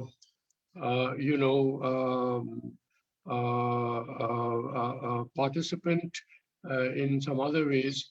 I think ASEAN, the ASEAN view is going to be very critical in terms of what happens in the Korean Peninsula and also in other critical situations. So the answer is ASEAN should be involved, but the form that involvement should take is something which will have to be decided depending on the trend at the particular moment. Thank you. Thank you, Ambassador Rajan. Ms. Tiarat, do we have one more last question, or should we proceed with the next part? I think due to time limitations, so I would like to proceed to another panel because we have only 1 hour to go. So thank you, our distinguished 3 panelists, and also Dr. Panpakade for the very great facilitation on the question. So thank you, and then I would like to turn the floor to the second panel presentation too. So in the second panel presentation too, we have 3, I'm sorry. Okay, so we have 3 panelists. We have Dr. Soksipana, we have Dr. Chen Kamlong, and we have Excellency Mr. Lim Bon Hao. So first of all, I would like to invite His Excellency Dr. Soksipana, the Chairman of the Board Director of AVI and the Senior Advisor to the Royal Government of Cambodia, to make his presentation on multilateralism for peace. So before letting the floor to Dr. Soksipana, I would like to share his brief bio. So Dr. Soksipana is a practicing attorney and the managing partner at the law firm of Soksipana and Associate, the member of the CICOLAW in Cambodia. And he's also served as the senior advisor to the Royal Government of Cambodia. And he's also like the senior official or the SOMS leader of Cambodia for all Mekong Cooperation as well. So Dr. Soksipana, I would like to offer the floor to you. Thank you.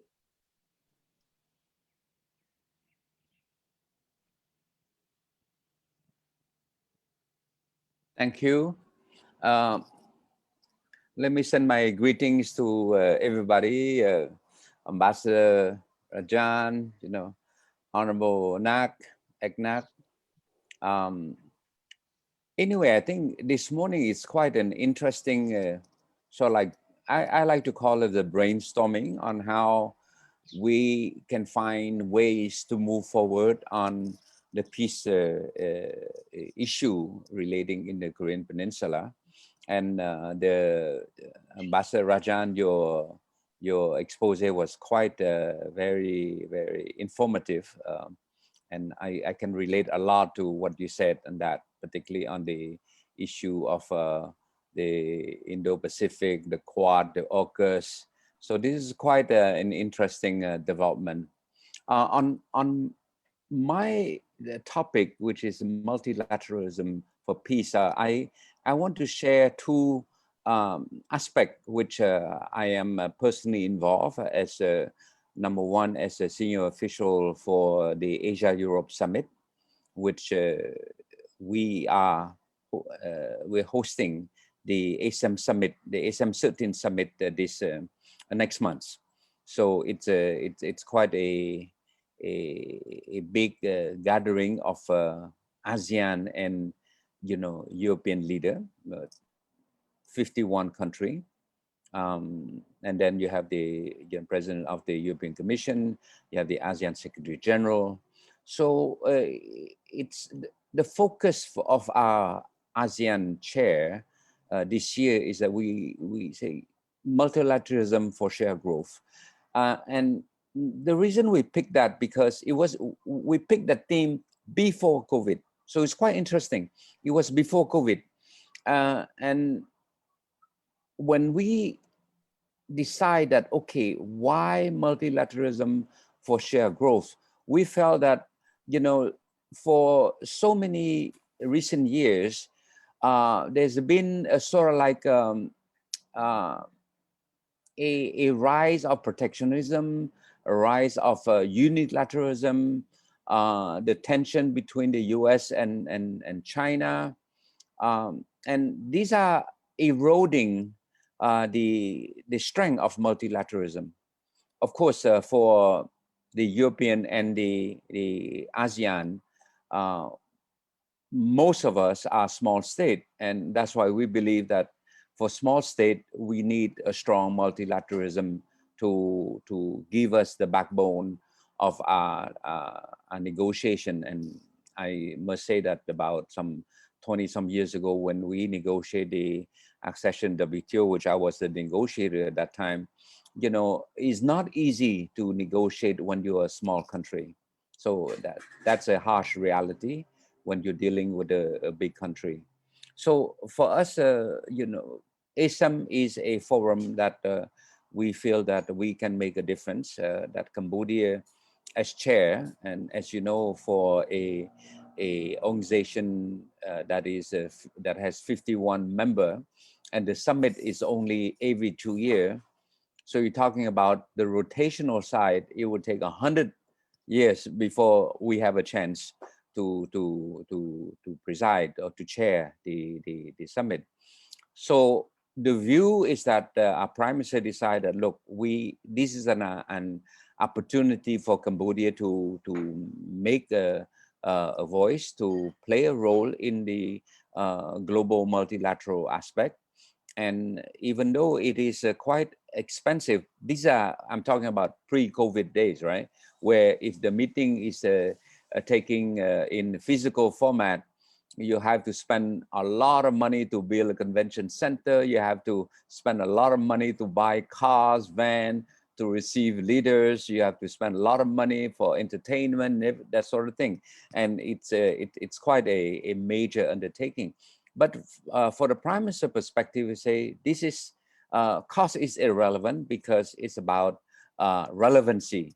Relevancy from a perspective of Cambodia as a small country, how we can effectuate also, leadership, thought leadership in the global arena. Yeah, and ASEM is such a place where we can assert our thought leadership.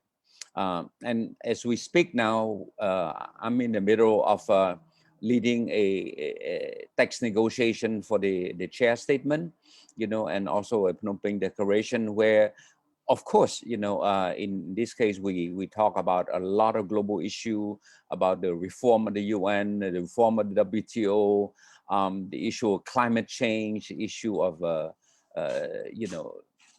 human rights, terrorism, Afghanistan, North Korea.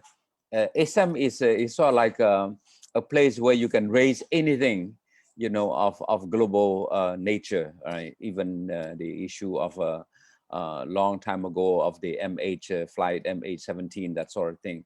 So, but for Cambodia, it is quite an interesting role, because we are in a way, as chair, we are mediating the discussion between the major power, the European on one side, the Russian on the other side, the Chinese on the other side.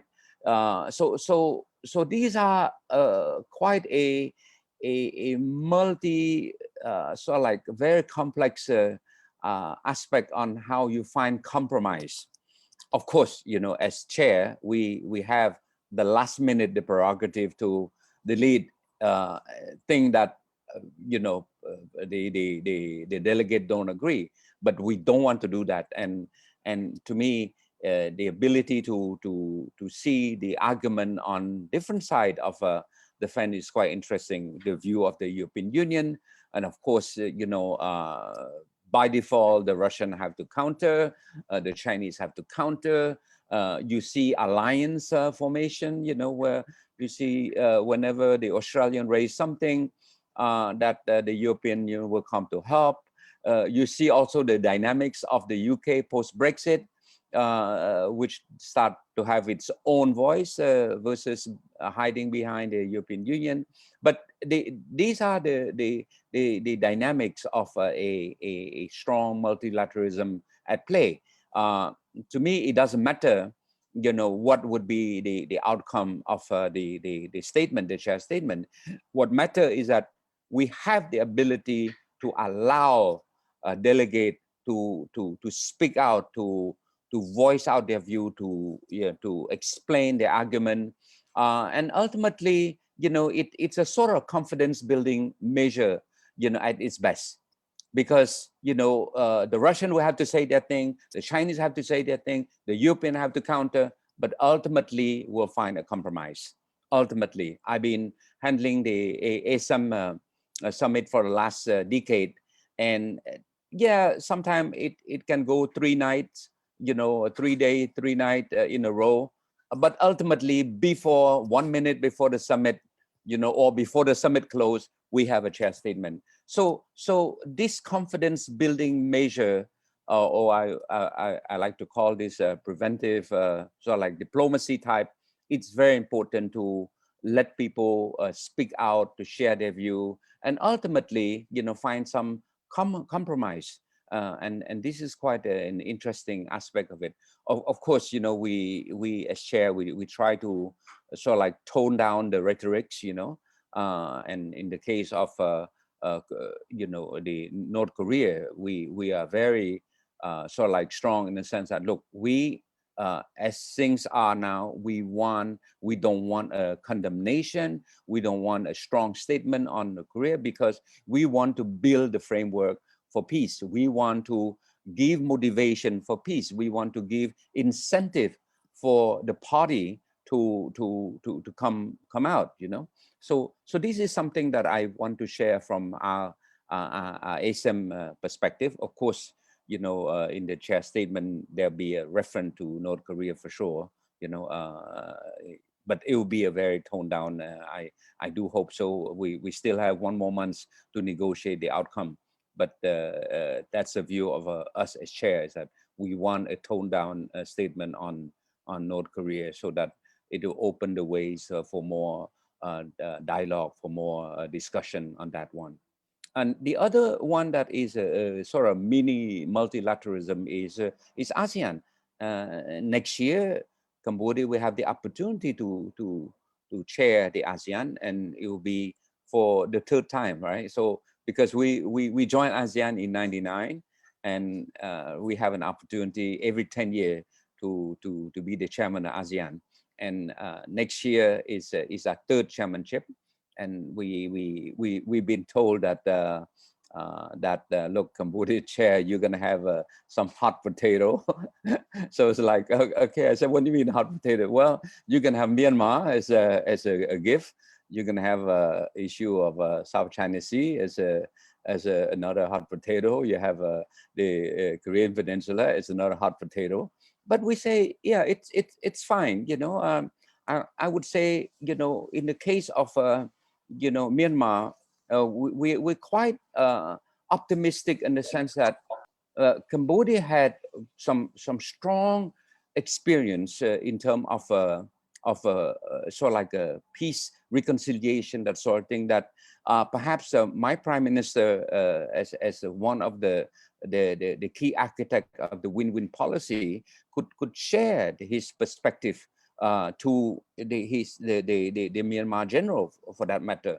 And in fact, our approach was that, look, you know, you have to find somebody that of equal stature.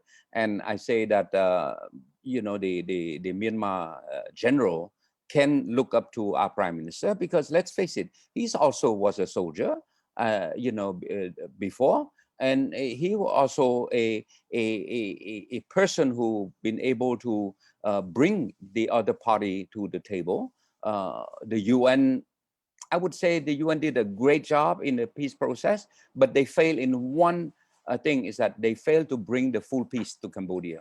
And as a matter of fact, today, you know, in the Council of Ministers in the Peace Palace, Cambodia is hosting a big event to mark the 30th anniversary of the peace accord. And in the speech of the foreign minister, he said that the UN have done everything is good per the mandate, except one mandate that they did not succeed, which is bring the full peace, right?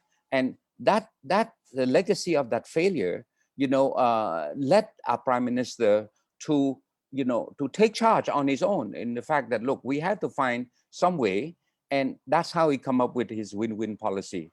And 10 years later, it's only 10 years later, after the UN pull out, that we are able to bring, you know, full peace, that with the reconciliation, with the Khmer Rouge, you know, military apparatus dismantle, that we reunite the country for the first time in how many 100 years, that, you know, the country was under, again, one administration, one government, you know. So this is quite a big, you know, achievement.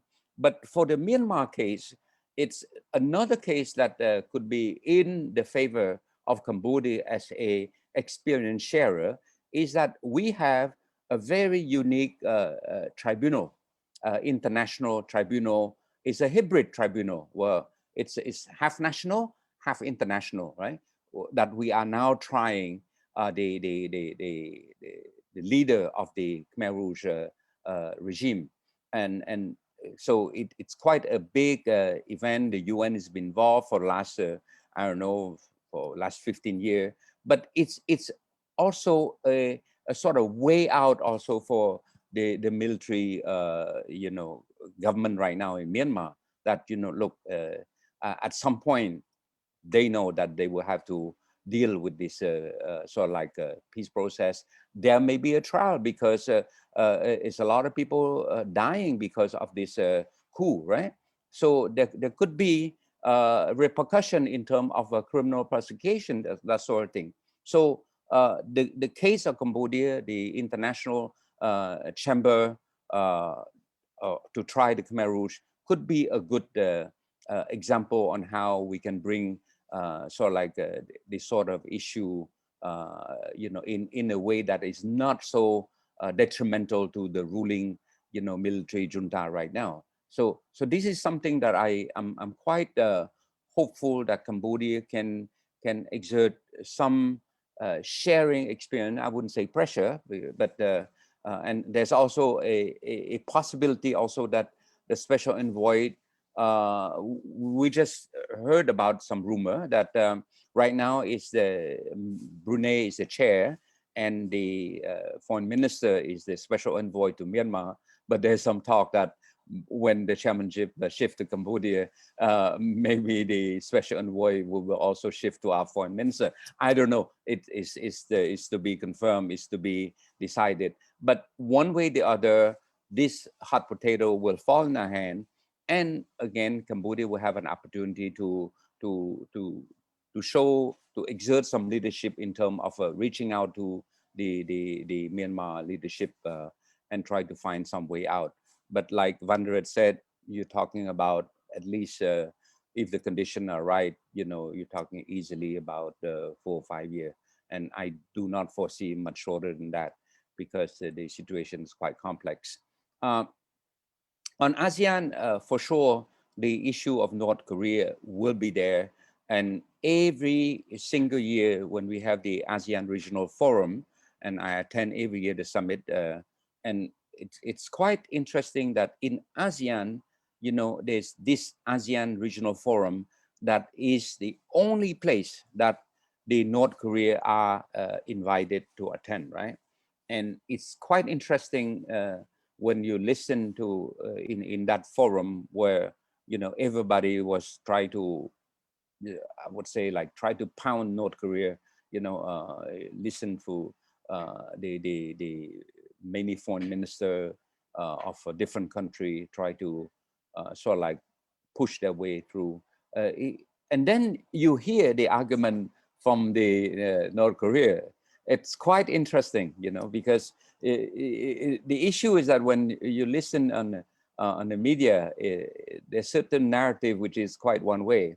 But then when you're inside the room and then you hear also the rationale, you know, from the North Korea, you can see that there's another also rhetorics or narrative that are at play. Right? So for ASEAN, you know, it's a mini multilateralism that are at play, and Cambodia hope to use this two forum, ASEM and ASEAN, as an opportunity to play a bigger role in terms of bringing peace forward. And you know, Cambodia had we used to be the country that is a recipient of the blue beret, blue helmet, the UN peacekeeping force.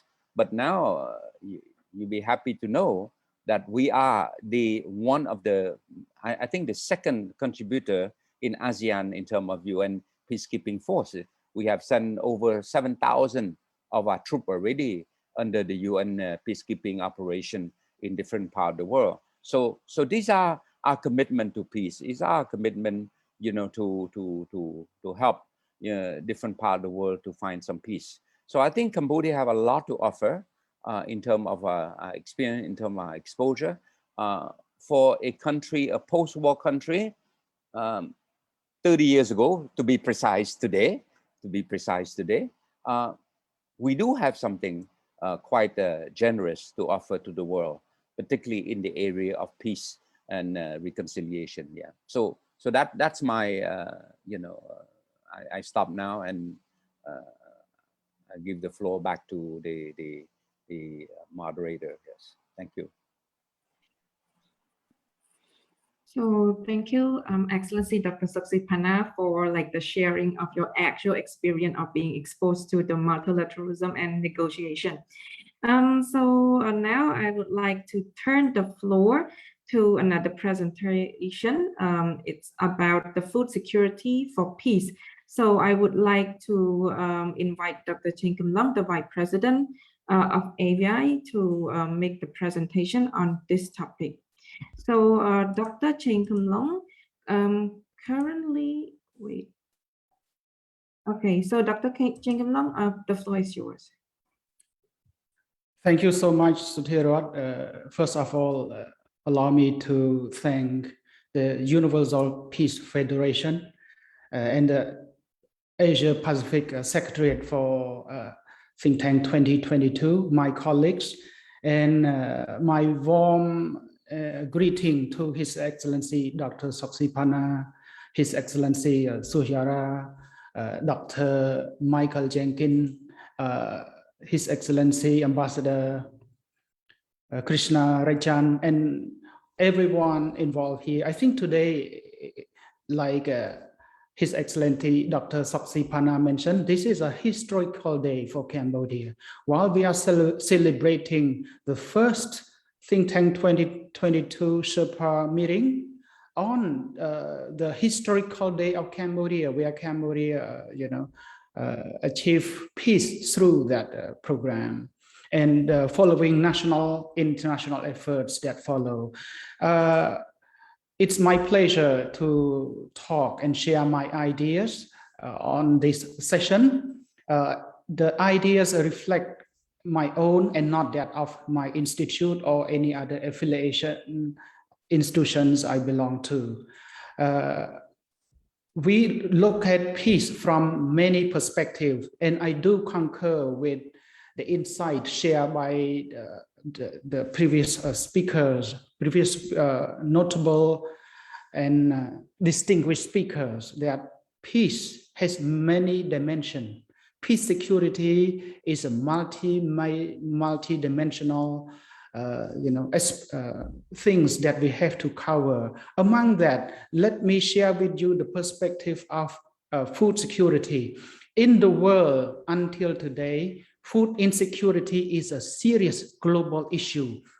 If we look at the statistic alone, about 1 billion world population is food insecure on a daily basis. You know, the world produces a lot of food to feed everyone in the planet, yet about almost 17% of global population is undernourished. And among them, we can see that food insecurity is very high. And today, I would like to share also with you why we bring in food security as probably one of the key dimensions to include in the global peace process.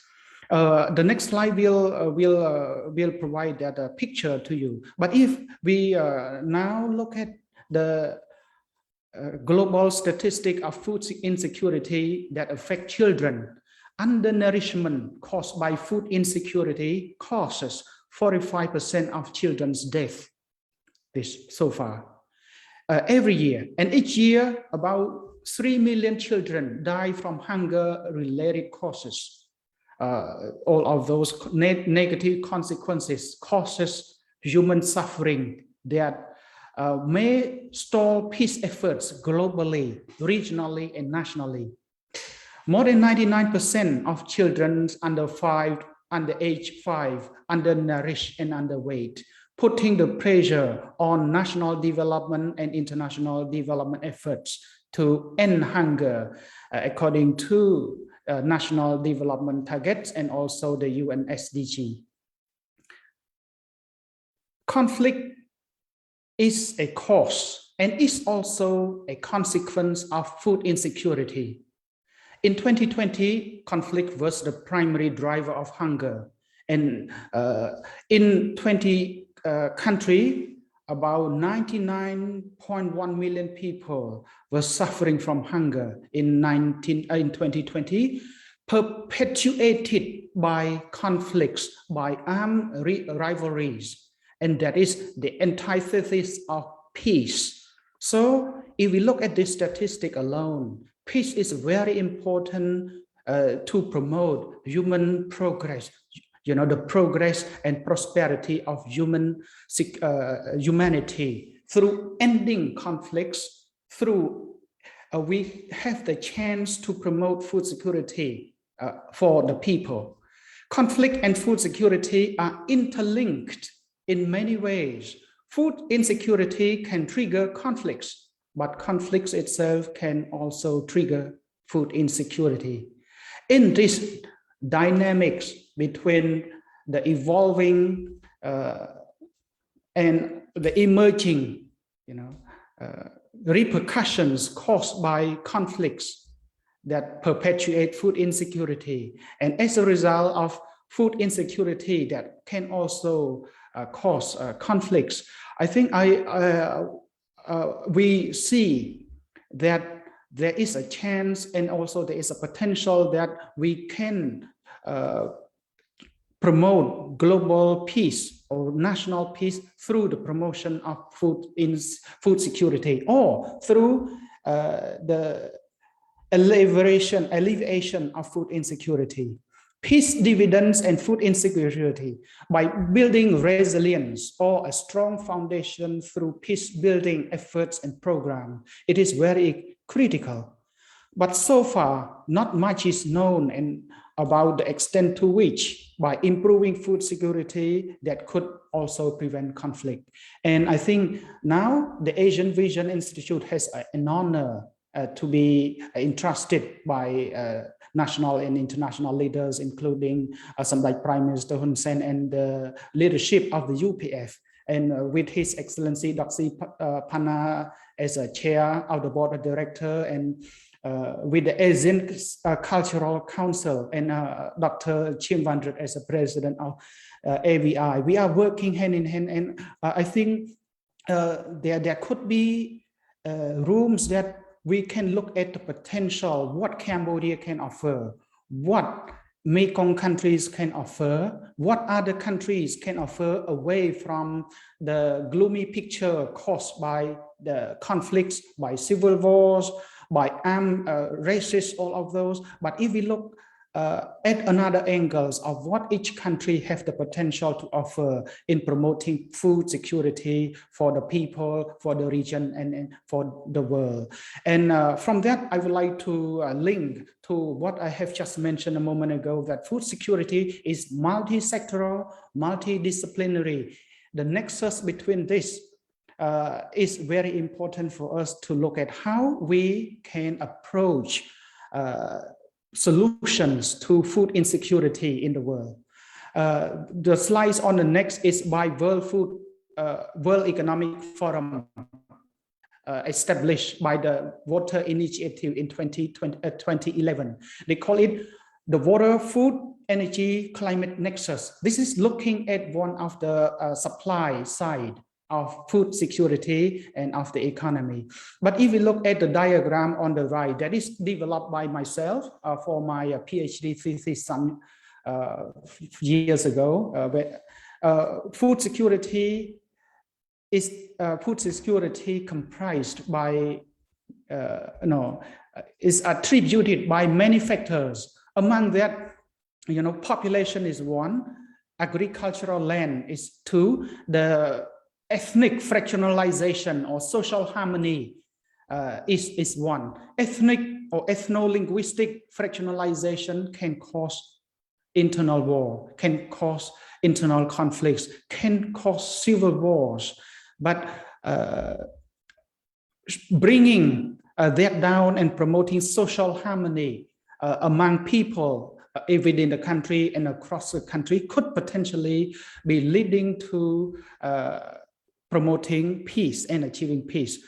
The other, I would not want to touch on all of this, but I would like to mention that purchasing power has also an important impact on how to promote food security.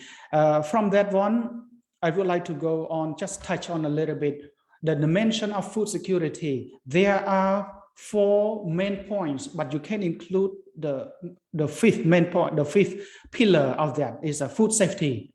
So food insecurity, if we would like to tackle it, we have to understand from different angles. The first of which is availability. Availability is the supply side of food security, where the productions are made, and then the access to it is the demand side, where the people have access to it. The third pillar is about how people make use of the food they have access to through the availability, through the supply of those food.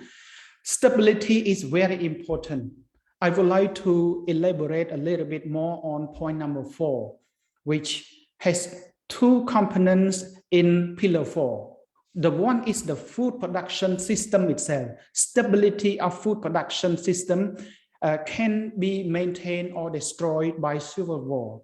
Though maintaining food production stability system is very important. But the second component under food stability is the price stability. So this brings us to another point of how to maintain purchasing power, also to put the price level under control for the people, for the major number of people in poor developing countries can have access to food to ensure their healthy, active, social, economic lifestyle on a daily basis. So the point number 4 here is interlinked to peace and security.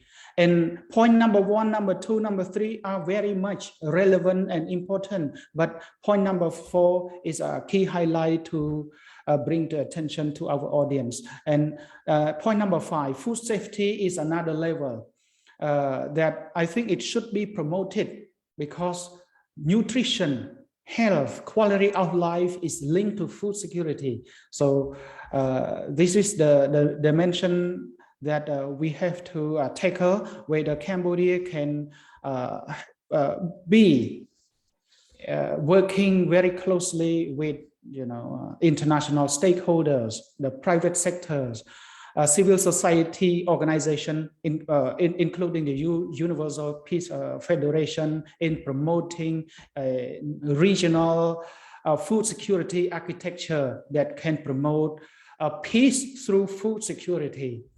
I would like to go to the next 2 slides before ending my talks. I would like to propose getting the insight from the speakers, distinguished speakers from the first session. I would like to link that to my talk here. Multidisciplinary, multilateral, or multi-stakeholder cooperation among governments, parliament also have a strong role to play, a very important role in this one. UPF, World Food Program, and the people themselves have to work together, have to be included in the food security development process to build peace. So multilateral cooperation by looking at the 5 dimensions of food security is very important. Second point is the cooperation between government and the private sector and the people at a local level, at a regional level. In the 5 pillars of food security is key to promote and ensure food security, whether it is at a community level, whether it is at a national level, international level, and global level.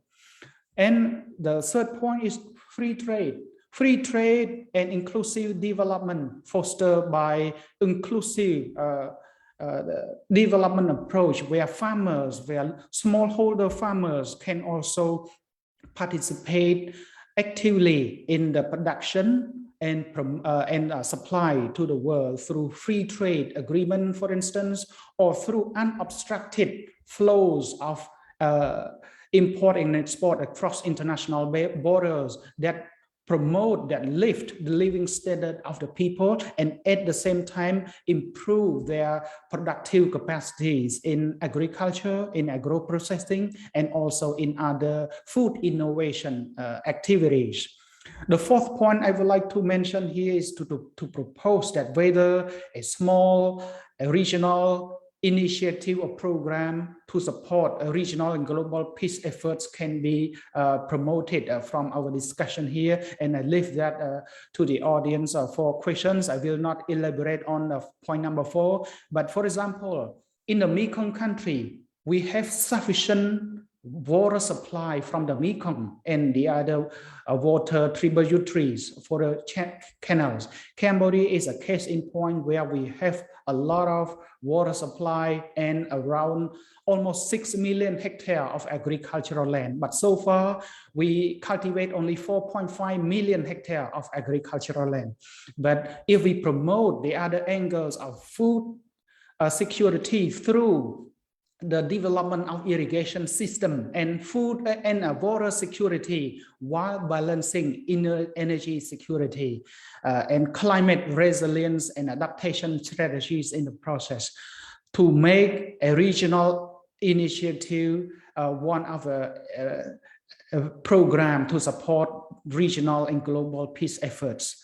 But at the national level, this is the last slide, we have to embrace sustainable technological solutions for food security through biotechnology, through the promotion of crop research, crop science, and then climate adaptation, agricultural processes while combating climate change through the adaptations and by means of sustainable agricultural and building food system resilience. This is the key area. But at the same time, we have to look at point number 6, which is the promotion of social justice, protection of private property rights, of the property rights of people in general, to ensure that peace and social harmony can be realized, while also enhancing the economic freedom of people. I think the government of Cambodia has been doing very right in the promotion of free trade agreements, whether it is through bilateral agreement or multilateral agreement, and at the same time to promote agricultural and agro-processing industry, because at least 60% to 70% of Cambodian peoples are engaging on a daily basis in agriculture. And in addition to point number 6 is the social inclusion and social protection, while providing rooms for people to upgrade their agricultural production or employment opportunities. Point number 7 is the last point, the building a strong foundation through peace building initiative, like I said. And then I think Dr. Ching Vandret, His Excellency Dr. Soksi Panna, and Dr. Michael Jenkins, His Excellency Rajan, have mentioned about some key points, but this is allude to all of those points, is to promote some kind of people-to-people connectivity, trust building, all of those through youth, through food security, some soft interaction between government, private sector, working in unison, like a concerted efforts, will end hunger and food insecurity. And from this, I would like to end my talk, and I hope that food security angle is very important in the universal, in the global peace process to end suffering, hunger, and to promote peace. Thank you so much. Over to you, Sotirot. So thank you, Dr. Kim Long, for the very comprehensive presentation, and you got the praise from our viewer from Facebook for your comprehensive presentation, especially on the 5th pillar of the food security. So thank you, Dr. Kim Long. Now, without further ado, I would like to turn the floor to the last presentations. The presentation will be focused on cultural cooperation and social harmony for peace. That is presented by His Excellency Mr. Lim Bun Hop, the Deputy Director General of the Asian Cultural Council. And His Excellency Mr. Lim Bun Hop is the Deputy Director General of Asian Cultural Council, which is the office is based in Cambodia and where his work mostly in cultural sector. And he's previously served as the Secretary General of the Cambodian National Commission for UNESCO. So His Excellency Mr. Lim Bun Hop, the floor is yours. Thank you. Thank you, Satyrat. Thank you, Mr. Chairman. Hi, esteemed panelists, Mr. Eknath and Excellency Sujara as Director General of Asian Cultural Council. I cannot start my talk without commending the presentation of Dr. Ching Vandret. I have not often seen such a great slide presentations. I think Dr. Ching Vandret, in your proposal, you have a point on the capacity building.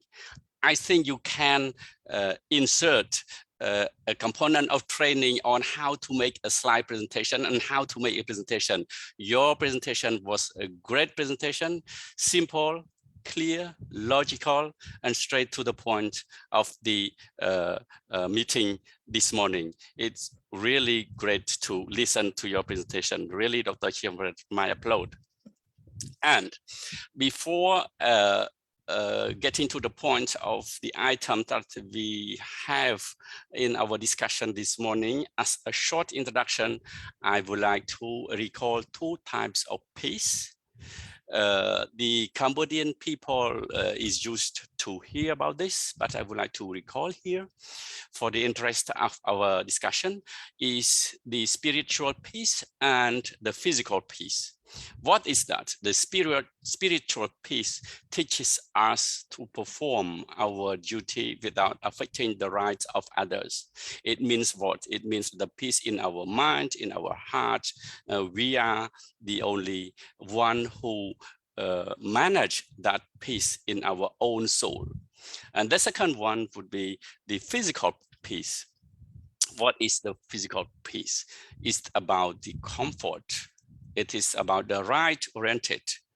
And this is a good transition from Dr. Chen Kim-long, who was talking about food security. Well, you will agree with me that if our stomach is empty, there's no ways to talk about other things, no ways to talk about peace or culture, right? First, the stomach. So I saw Excellency, the Director General of the Asian Cultural Council, His Excellency Yara, eat sometime during this meeting, and he fill in his stomach so that he has the motivation to listen and to concentrate his mind. So a kind of building his spiritual peace through this food security and to arrive to attain the physical peace. If people live with peace in mind, it will lead to the peace in society. It will lead to social harmony, which ultimately paves the way for the peace at the world level, right? Now, I would like to touch on two key points here, as you can understand. What is the cultural cooperation for peace? It has been proved in many conflicts in the past, in particular for countries sharing the same border. So it is even more obvious for the two Koreas, as we are talking about the Korean Peninsula peace, right? So it is more obvious for the two Koreas, which share the same history, the same language, and the same culture, as Dr. Eknath has highlighted in his opening speech. That the two Koreas share the same thing, the same language, the same history, the same culture. We should not leave our friends as Korean country, Korean people, to continue to suffer from this Cold War, as Dr. Van Ret has highlighted. The example of Thailand and Cambodia, for example, over the Brahir Temple conflict.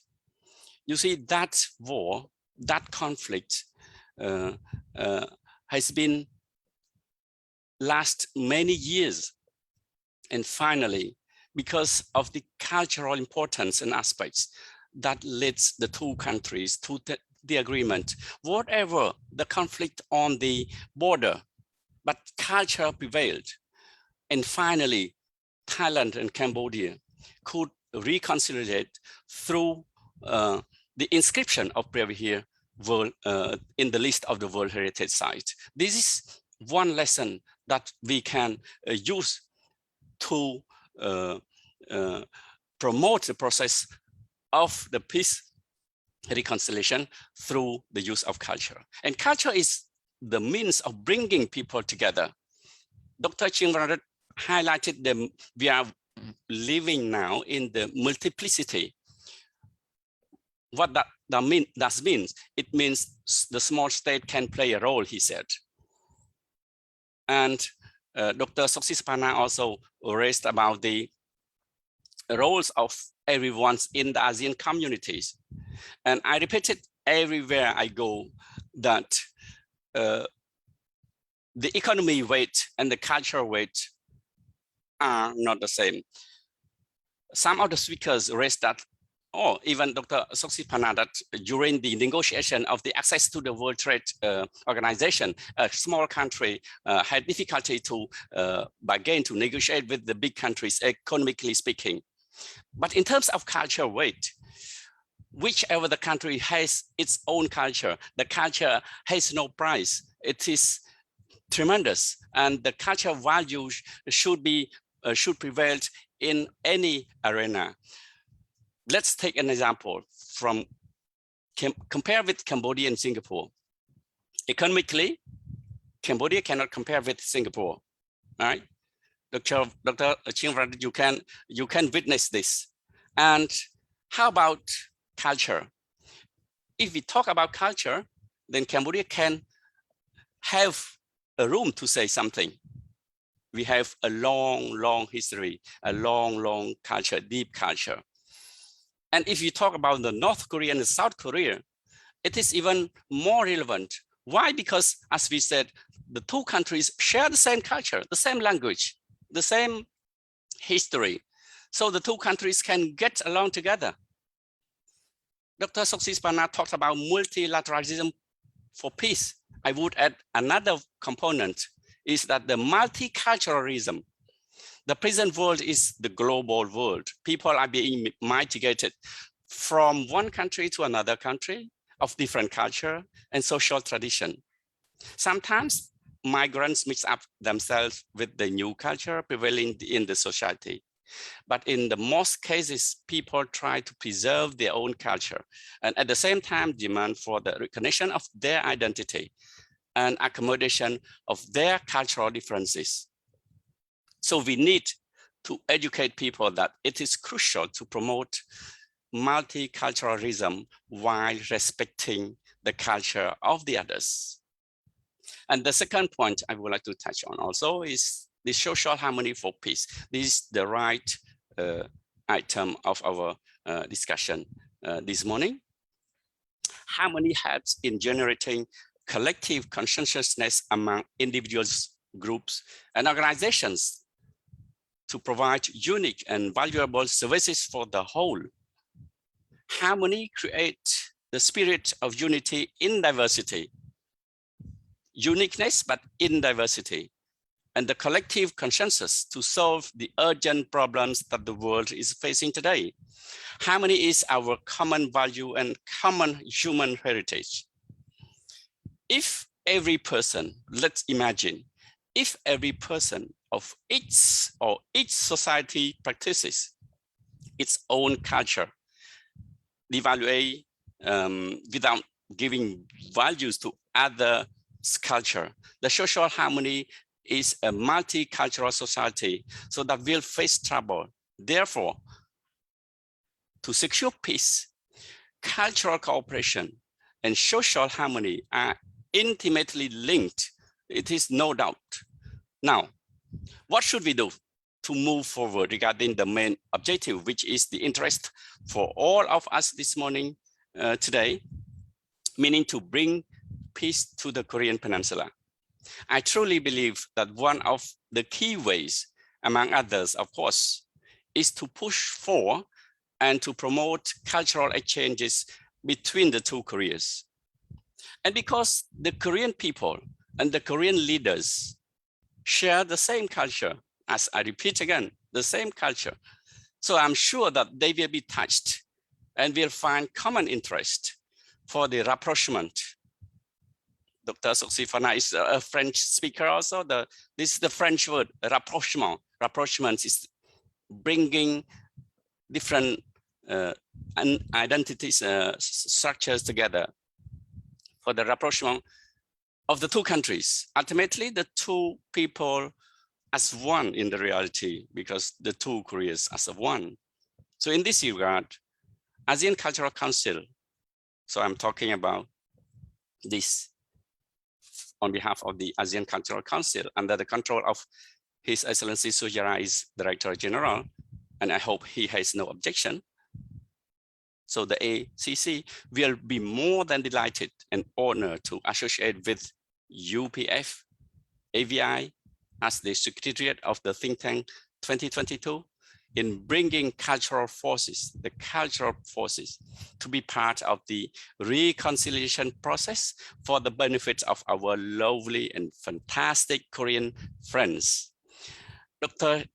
Ching said that this meeting seeks input for the next peace summit for the proposal. So I would say, in the last word, that Korean dance, Korean cinema, Korean music are famous over the world, one of the best instruments. So to me, Korean dance, Korean culture, Korean cinema, Korean music, even the Korean sports, as our previous speaker said, that the North Korean sent a team to the Olympic, are one of the best catalysts for this dialogue toward the Korean Peninsula peace for the peace conclusion. Thank you very much for your kind attention. So thank you so much, His Excellency for your very clear, precise, and very motivative. It should be a presentation. Yeah. So without further ado, I would like to turn the floor to Dr. Ngunpan Pekadei for the facilitation on the Q&A question to our three panelists about the peace cooperation and the food security and multilateralism. So Dr. Ngunpan Pekadei, over to you. Thank you, Ms. Thierot. Thank you to Excellencies who have given such an interesting and insightful presentation. And I'd like to open the floor for questions to our panelists. Please. Yes, on our QA, there is no new questions. To wait before we get questions from our audience, I'd like to address my question to Excellency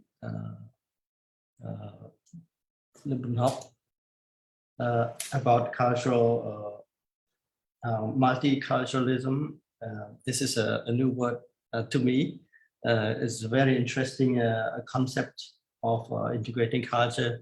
How would you distinguish this multiculturalism? That the interesting of culture between countries is that when you travel to one country, you see a different culture and you are keen to learn the different things. And the concept of what I understand multiculturalism is bringing the common culture from two or more different countries together to compare or what is the concept that you would share to us at this moment. Thank you. Thank you, Dr. Pekadei, for your question. Well, this is a simple concept as multilateralism. We talked about different stakeholders and partners, while multiculturalism is a concept to say that, okay, we are living in a global world and we have different countries, different cultures. And the multiculturalism means that you accept to recognize the values of the cultures of the others, while you want the others to respect your own culture, like living in the diversity while respecting your own aspects. See, so you are Cambodian, you have your own culture. You are Korean, you have your Korean culture. You eat prahok and trying it dry fish while they eat kimchi, right? You don't criticize the kimchi is not good, while prahok is good, vice versa, right? So multiculturalism is a diversity, and you have to recognize that living in that will bring you richness. This is a rich aspect of our humanity, of our world. So multiculturalism, in one word, is to live in multicultures, to accept the values of multicultures while respecting their own culture.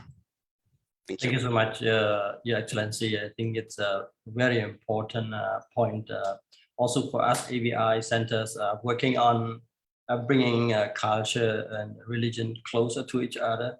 In Phnom Penh as a peace park, Mekong Peace Park. So I'm sure I will get back to you once again. Thank you so much. And Dr. Pekadai, if you allow me, I would like to add one more point regarding this, because we are talking about the process of bringing peace and prosperity to the Korean Peninsula.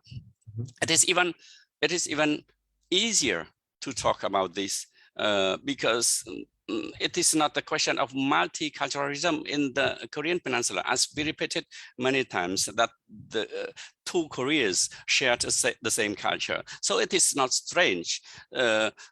We see that the South Korea naturally is disseminating its culture over the world. So when even the two countries, when they bring their practices, cultural practices to each other, it makes sense for them. They will understand the importance, and that will be an introduction to create the dialogue, as Dr. Chiang Van said. The importance is to create the condition for dialogue, and culture can play that role to create that dialogue. Thank you. Thank you so much. Thank you. Totally agree, Your Excellency. Ms. Satirat, is there any question from Facebook portal? Yes, Dr. Pekadai, we got two questions. One question is actually posed directly to you. How can people live in peace mind? I mean, the world is challenged for every life, but how people can getting in peace mind? That is actually the question that posed directly to you. And another one, we got a question to Dr. Cheng Kum Long. What is Mekong Food Bank? So I think they need further clarification from Dr. Kim Long.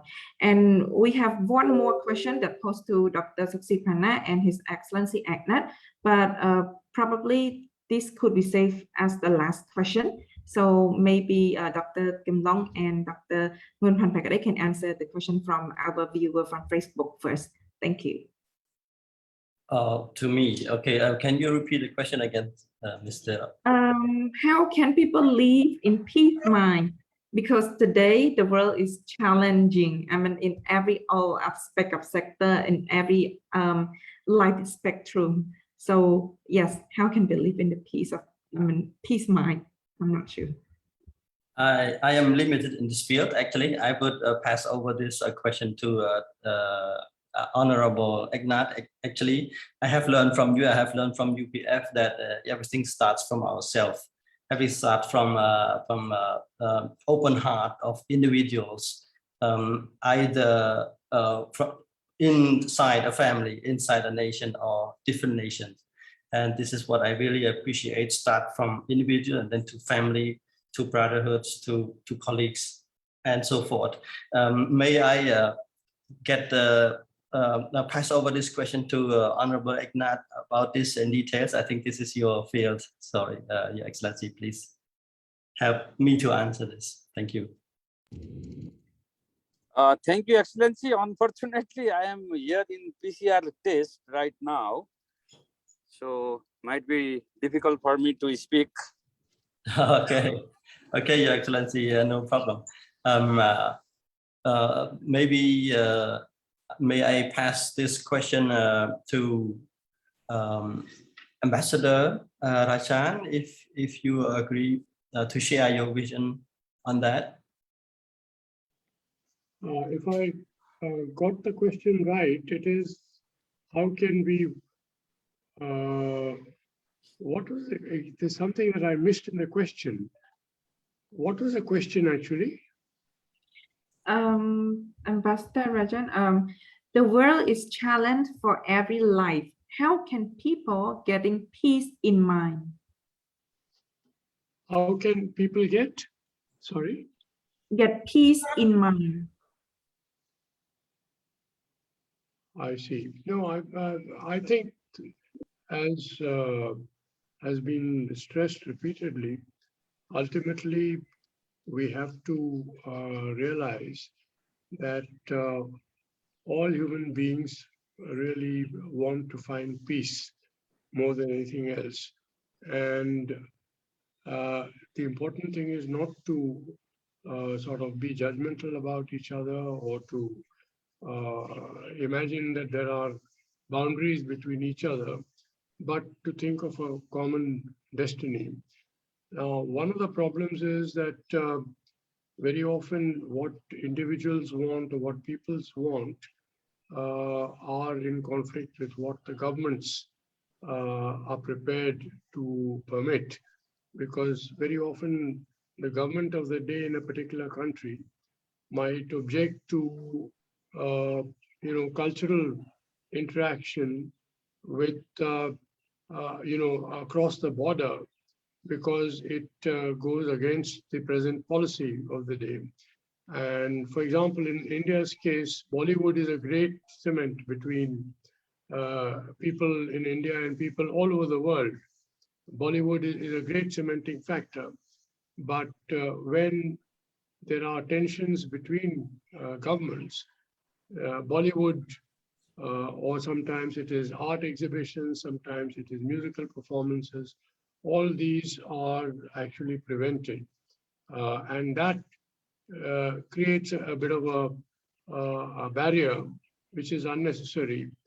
And the media also, unfortunately, doesn't play its proper constructive role in this, because the media hypes up differences on the basis of what they learn from governments. In many countries, media tend to be rather dependent on governments for their patronage and advertisements, sponsorships, and so on. So the media only adds to the general feeling of tension and hysteria. So I think the important thing is to take the freedom of peoples to understand each other's cultures away from those who have a much more short-term vision of what relationships should be all about. And if you leave it to individuals, I'm sure individuals will be able to find a level and find mutual understanding with others without too much of a difficulty. I think the basic idea is to not to permit artificial barriers in promoting understanding between individuals, simply because there are differences in policies or differences between the governments of the day. Thank you. Thank you so much, Excellency Ambassador Chan. Mr. Thiarat, should we Dr. Pekade? Excellency Bonhop, please. If you don't mind, can I just elaborate a little bit to add to what Sure. Dr. Rajan has just said? Please, to answer to the question. Yes, sir. Yes, no, I would like just to say that, yes, it's true that we are living now in a world where problems arise almost every day, and that will continue like this. And the COVID-19 is here, and the crisis has started, but I think in a way the crisis will start, has not started yet. So I would like to advise the person who raised this question, if he or she is Cambodian, to listen to the philosophy of Buddhism, or of Buddha, then how to find the peace in mind at your individual level. So we need to look at two different pictures, the small pictures and big pictures. The smaller picture is about yourself.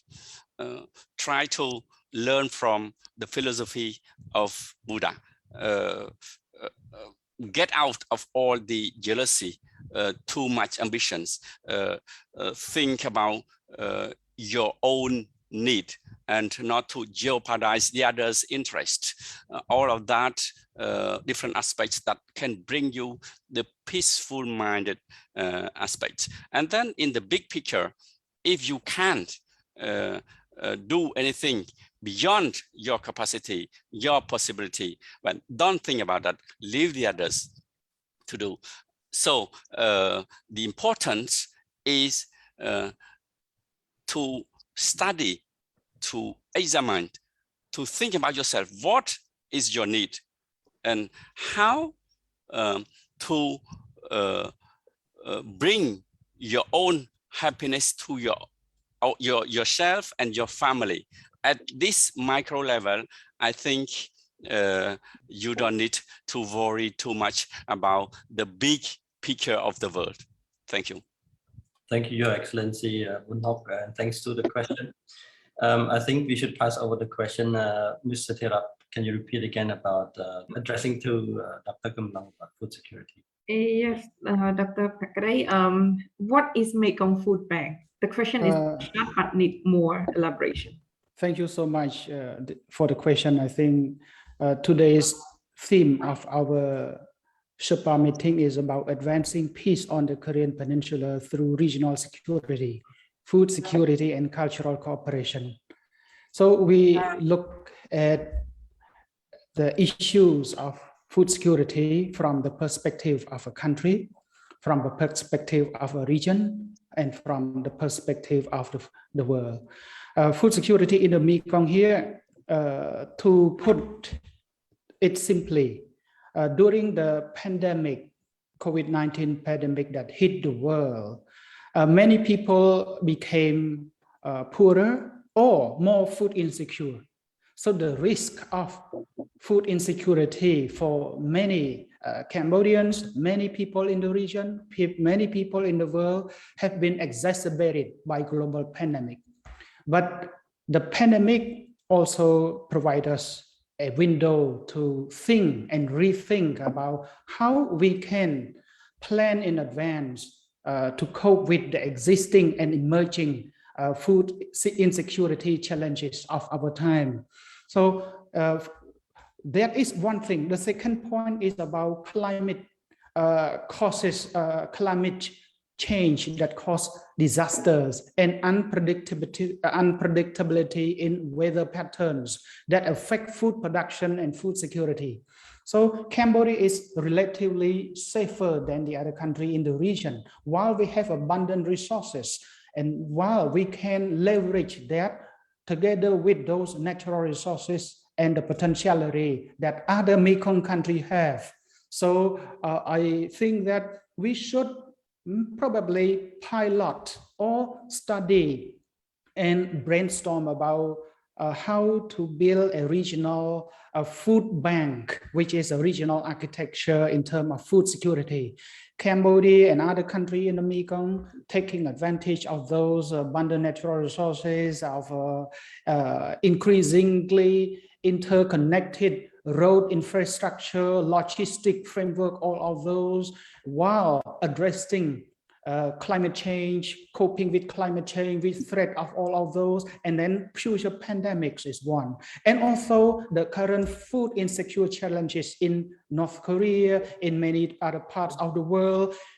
The Mekong countries can potentially be a food powerhouse, food production powerhouse that supply food for people in the region to secure food security, to prevent the likelihood of conflicts that can arise from food insecurity incidences, and then also supply food to the world, where member stakeholders can come from governments, come from the private sector, can come from the international community itself to synergize to promote these ideas. And I think this idea can be presented to the World Summit.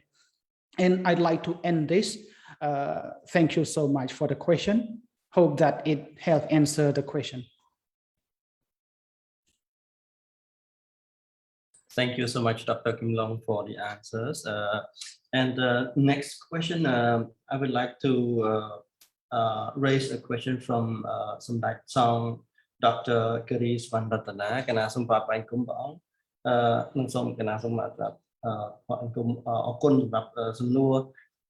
for the question to Dr. Excellency Dr. Saksipana and also Honorable Ignat.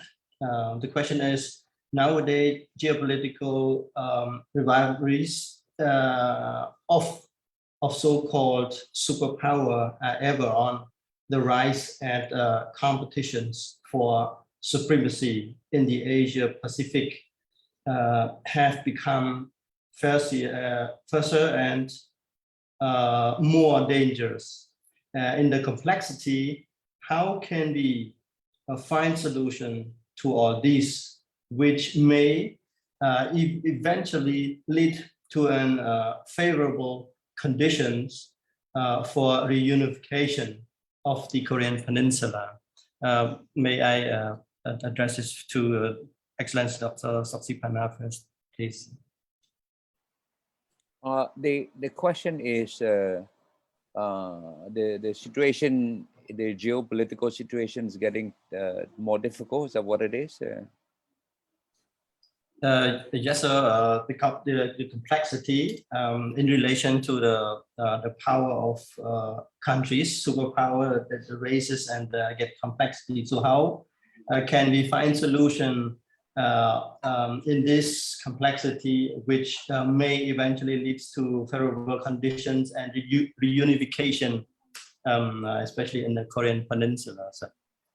Well, you know, my response is quite pragmatic. I think it's quite clear that the tension between the U.S. and China, yes, on paper it's tough, but behind the scene there's a lot of effort to try to find some way out. You know, of course, a previous speaker have said that the U.S. don't want war, the Chinese don't want war. And it's quite clear that ultimately the U.S. and China relation are much closer than we thought, because the U.S. at some point, you know, still need the Chinese to produce a lot of stuff for them, and then on the other side, the U.S. also need China to borrow money from China. So it's a lot of interdependence. Of course, the fear of the rise of China is causing a bipartisan view that we have to stop China from being the number one. But the harsh reality is that you cannot really stop a country, you know, to rise just because you want to stop it, because there are other factors. You know, I mean, it's quite clear that China rise is quite unstoppable. The point is, how do they find you know, commonality to deal with the, you know, this competition? And I would say there are a lot of common denominator, a lot of aspects that they can work together to find some solution to work together. Like, for example, in the climate change is a neutral ground where the US or China, they all want a better world, a better planet to live. And it makes sense for everyone to find some way to work together. So this is one area of commonality. Of course, you know, with the AUKUS, with the Quad, with the Indo-Pacific, there is a clear tension that the US want to sort of like contain China. But at the end of the day, it's a lot of other economic interdependency that are at play. So I would say ultimately it's a lot of positioning. It's a lot of sort of like muscle flexing, but people will find some common sense that it's better to, like Vandrit said, to have a peaceful coexistence than to go into war, because the next war will not be pretty. I mean, with all this you know, nuclear power thing, you know, it's not going to be a pretty you know, world to see when these nuclear things start to explode, you know. But I am quite confident that we will not get there. You know, we will not get to see this war thing, and people will come to sense. You have to remember the famous sort of like anecdote, the few days anecdote in Cuba during the Kennedy presidency. You know, at the end of the day, you know, wisdom will prevail. People will position, you know, people will you know, sort of like show muscle, but it's better to have a peaceful competition than a nuclear devastation. So that's my view. Yeah. Thank you, Excellency Dr. Saksipana, for question. I hope the question have the answer to the question. I hope Samdai Song, Dr. Rizwan Ratana satisfied with the answer. Ms. Sotirat, I need your advice of how about the time. Should we get further question or proceed to the end? I think it should be the end of the panel presentation too right now. So thank you, Dr. Phakanay. Thank you, Dr. Saksipana, Brother Van Hock, and Dr. Kim Long for the very precise and clear presentation and sharing the idea of how, to build the region in also the Korean Peninsula in a peaceful way. So thank you for that. So without further delay, I would like to proceed the floor to the last program, which is the closing remark by His Excellency Suhyara, the Director General of the Asian Cultural Council. So Dr. Suhyara, the floor is yours. Honorable Eknath Takal, the Chairman of the UBF Asia Pacific, and thank you for the participation of honorable guests and Professor and Chairman. Of course, I listened to you very carefully, Dr. Saksipana, Dr. Michael Jenkins, Ambassador Krishnas, Dr. Cheng Wandet, and of course my colleague, my dear colleague Lim Bun Hock and Dr. Cheng Kumong, and everyone who are here, and especially our VIP guest is Dr. Kital. Thank you very much for attending this event. I have listened with great interest to the presentation by our distinguished speakers and their proposed key idea for enhancing peace on the Korean Peninsula and in the Asia Pacific regions. I believe that this key insight will make important input for the World Summit 2022 to be co-hosted by the Universal Peace Federation and Kingdom of Cambodia. Today, meeting and the World Summit 2022, as well as a series of the meeting on the peace that we are going to organize together, are a clear manifestation of our unwavering commitment to promoting regional and global peace.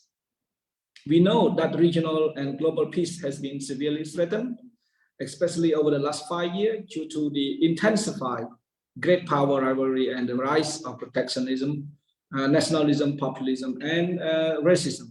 The COVID-19 pandemic has created additional pressure causing huge damage to society, economy, and supply chain, which have seriously implications for peace and stability. We know that the threat to peace and stability is now real and looming. And according to Save Children report, major conflict around the world have tripled since 2010. So there's a hotspot in Africa, in Middle East, in South America, and closer to home, of course, the dispute and tension about South China Sea, the Taiwan Strait, the Korean Peninsula, and as Ambassador Krishna mentioned, it's about the border conflict, even about China, about India, Pakistan. So are the major hotspots that hostility can flare up and become a regional war over the world war, even the world wars, of course. Sorry. We know that any future major war, particularly involving great power, will result in immeasurable damage and suffering. Albert Einstein famously said, "I know not with what weapon World War III will be fought, but World War IV will be fought with stick and stone." So children, women, and elderly are particularly more vulnerable. And in this absence of peace, people are not only denied of the opportunity for self-fulfillment, but would be also live in pain and fear. However, there is a hope. Yes, we organize many rallies of hope. Through our inspiration, commitment, and cooperation, I believe we can prevent the catastrophe and expand opportunity for dialogue, trust building, mutual understanding and cooperation for promoting and building long-lasting peace, harmony, and prosperity for humankind. Cambodia and UPF recently, last few days, the delegation led by Dr. Yun and Cambodian prime ministers and others peace-loving and like-minded country, institutions, and people from around the world are beacon of the hope for promoting the language of peace. What we are talking today are the language of peace and the culture of peace and the action for peace through connecting knowledge, connecting people, and connecting action. We already heard from our friends, a dear friend, Dr. Jenkins said this is important for us to express the love and trust as a base of the cooperation. So that's why we learn a lot today. However, there is a hope, and we have shared visions and mission that promoting peace and Korean Peninsula and in the Asia-Pacific region are of paramount importance. That's why we come together today and think together today with the think tanks, with the great thinker to provide our idea and can be devised into joint action for peace and prosperity. We believe that the following key ideas are extremely significant for minimizing the conflict while strengthening the peace ecosystem. First, addressing food insecurity and poverty are key to building the enhancing the peace and stability. The simple fact is that when people have adequate access to food and nutrition, they are happy and healthy and can think and perform tasks. Dr. Bunhock mentioned that I'm eating. Yes, I'm eating, but I'm feeling the desire of the need for my brain. So that's why, due to the abundant land and water, Cambodia and the Mekong region can serve as a base to grow and produce food to be supplied to the Korean Peninsula and the rest of the world. Food can be a diplomacy promoting peace on the Korean Peninsula and global peace. It is a closing, what we call an undisclosed message is, I just met the North Korean ambassador like last week. So I have very, very reliable information, and I can believe that food could be the best diplomacy for the moment. Second, multilateralism, regional cooperation, and a rule-based international order based on the UN system is essential for maintaining and promoting regional and global peace. Therefore, all states, regardless of size, we say small state could play a role. As Professor Dr. Soksipana said, level of development and political system and ideology should put aside their differences, start working together to uphold the UN system and international law to promote the spirit and of equal sovereignty, mutual respect, mutual assistance, and mutual understanding. In Asia-Pacific regions, Asean centralities need to be upheld for regional peace and stabilities. We should not let our differences divide us. We must turn our differences into a source of strength for harmony, peace, and progress for humanity. We need to build a bridge to connect us together. And Cambodia and UPF can serve as a bridge connecting Mekong region, Southeast Asia, Korean Peninsula, and the other region and the world. So we will promote a platform of a government and NGO together for a new way of thought through Think Tank 2022. So due to its softness and richness, culture can serve as a key mechanism to promoting better understanding, interaction, and friendship between nations. Therefore, we should harness the soft power of cultures and heritage in all their form to enhance cultural connectivity and exchange between people, country, region to promote tolerance, harmony, and above all for peace. I was the one who chaired the peace dialogue between Cambodia and Thailand. And finally, culture is become an paramount instrument to settle the conflict and to build trust among our neighboring country. We need to work together to promote cultural corridor to enhance peace and progress for humanity. We shall not stick to our political position, but to the mutual of shared interests that can emerge from our cooperation. Thank you, Dr. Wandert, for your input. And the cultural corridor can create a new opportunity and usher in a new era of cooperation and peace. Last, other area significant for strengthening of peace and of the peace ecosystem on the Korean Peninsula, the world, and we should also focus on the sport and media. Sport have a powerful appeal to both the elite, the mass, and can trigger a moment that put the differences aside and while promoting interaction and joy together. We remember that the high-level meeting between former US President Donald Trump and North Korea Supreme Leaders Kim Jong-un in Singapore and Vietnam before COVID-19 were made possible by the trust, friendship, and linkage built during the 2008 Winter Olympic in South Korea. It was a memorable moment sparking hope that peace and reunification of the Korean Peninsula was possible when the athletes from North and the South Korea marched under the Korean unification flag in the opening ceremony. So as for the media, it can be a powerful force for good to promote the peace. We need to bring actors and media together to report and write news pieces that promote trust and peace to avoid misinformation and propaganda that serve narrow self-interest and experiences of peace and the progress. In concluding my remark, I hope the key idea presented in this think tank 2022 Sherpa meeting will provide valuable input to the World Summit 2022. Prime Minister Hun Sen have expressed that drafting a great declaration does not mean to the people, to the humanity, but drafting a simple and doable and achievable declaration is the ultimate goal. So the vision, the think tank 2022 vision of a peaceful Korean Peninsula and a more peaceful will be more productive and peaceful to the other world. I would like to extend my best wishes to our distinguished speakers and participants with good health, happiness, and success. Thank you very much.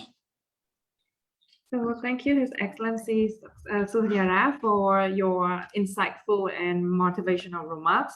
And I hope that the think tank 2022, the Asia Pacific Secretariat would help to serve or find the actual peace and how to maintain or create peace in the Asia Pacific region. So thank you, His Excellency Suhyara. And now, so let's move to the last program of today's webinar. It's about the group photo. So I would like to request all of the participants and panelists to turn on the camera or webcam, and then we can have a great photo of our today's event. So thank you. 1, 2, 3. Can I have another one? 1, 2, 3. So thank you, Excellency, honorable guests, ladies and gentlemen. We have now come to an end of the webinar, and on behalf of AVI UPS, I would like to thank Excellency, honorable guests, ladies and gentlemen, and also our special guests from the Asian Cultural Council for your kind contribution and participation in our webinar today. And I also would like to thank thanks to the participant in our program and also the viewer from Facebook as well. So we wish you good luck, good health, and stay safe from the COVID-19. Thank you, and you all may leave the room now. Thank you. Congratulations. Well done. Thank you. Thank you. See you.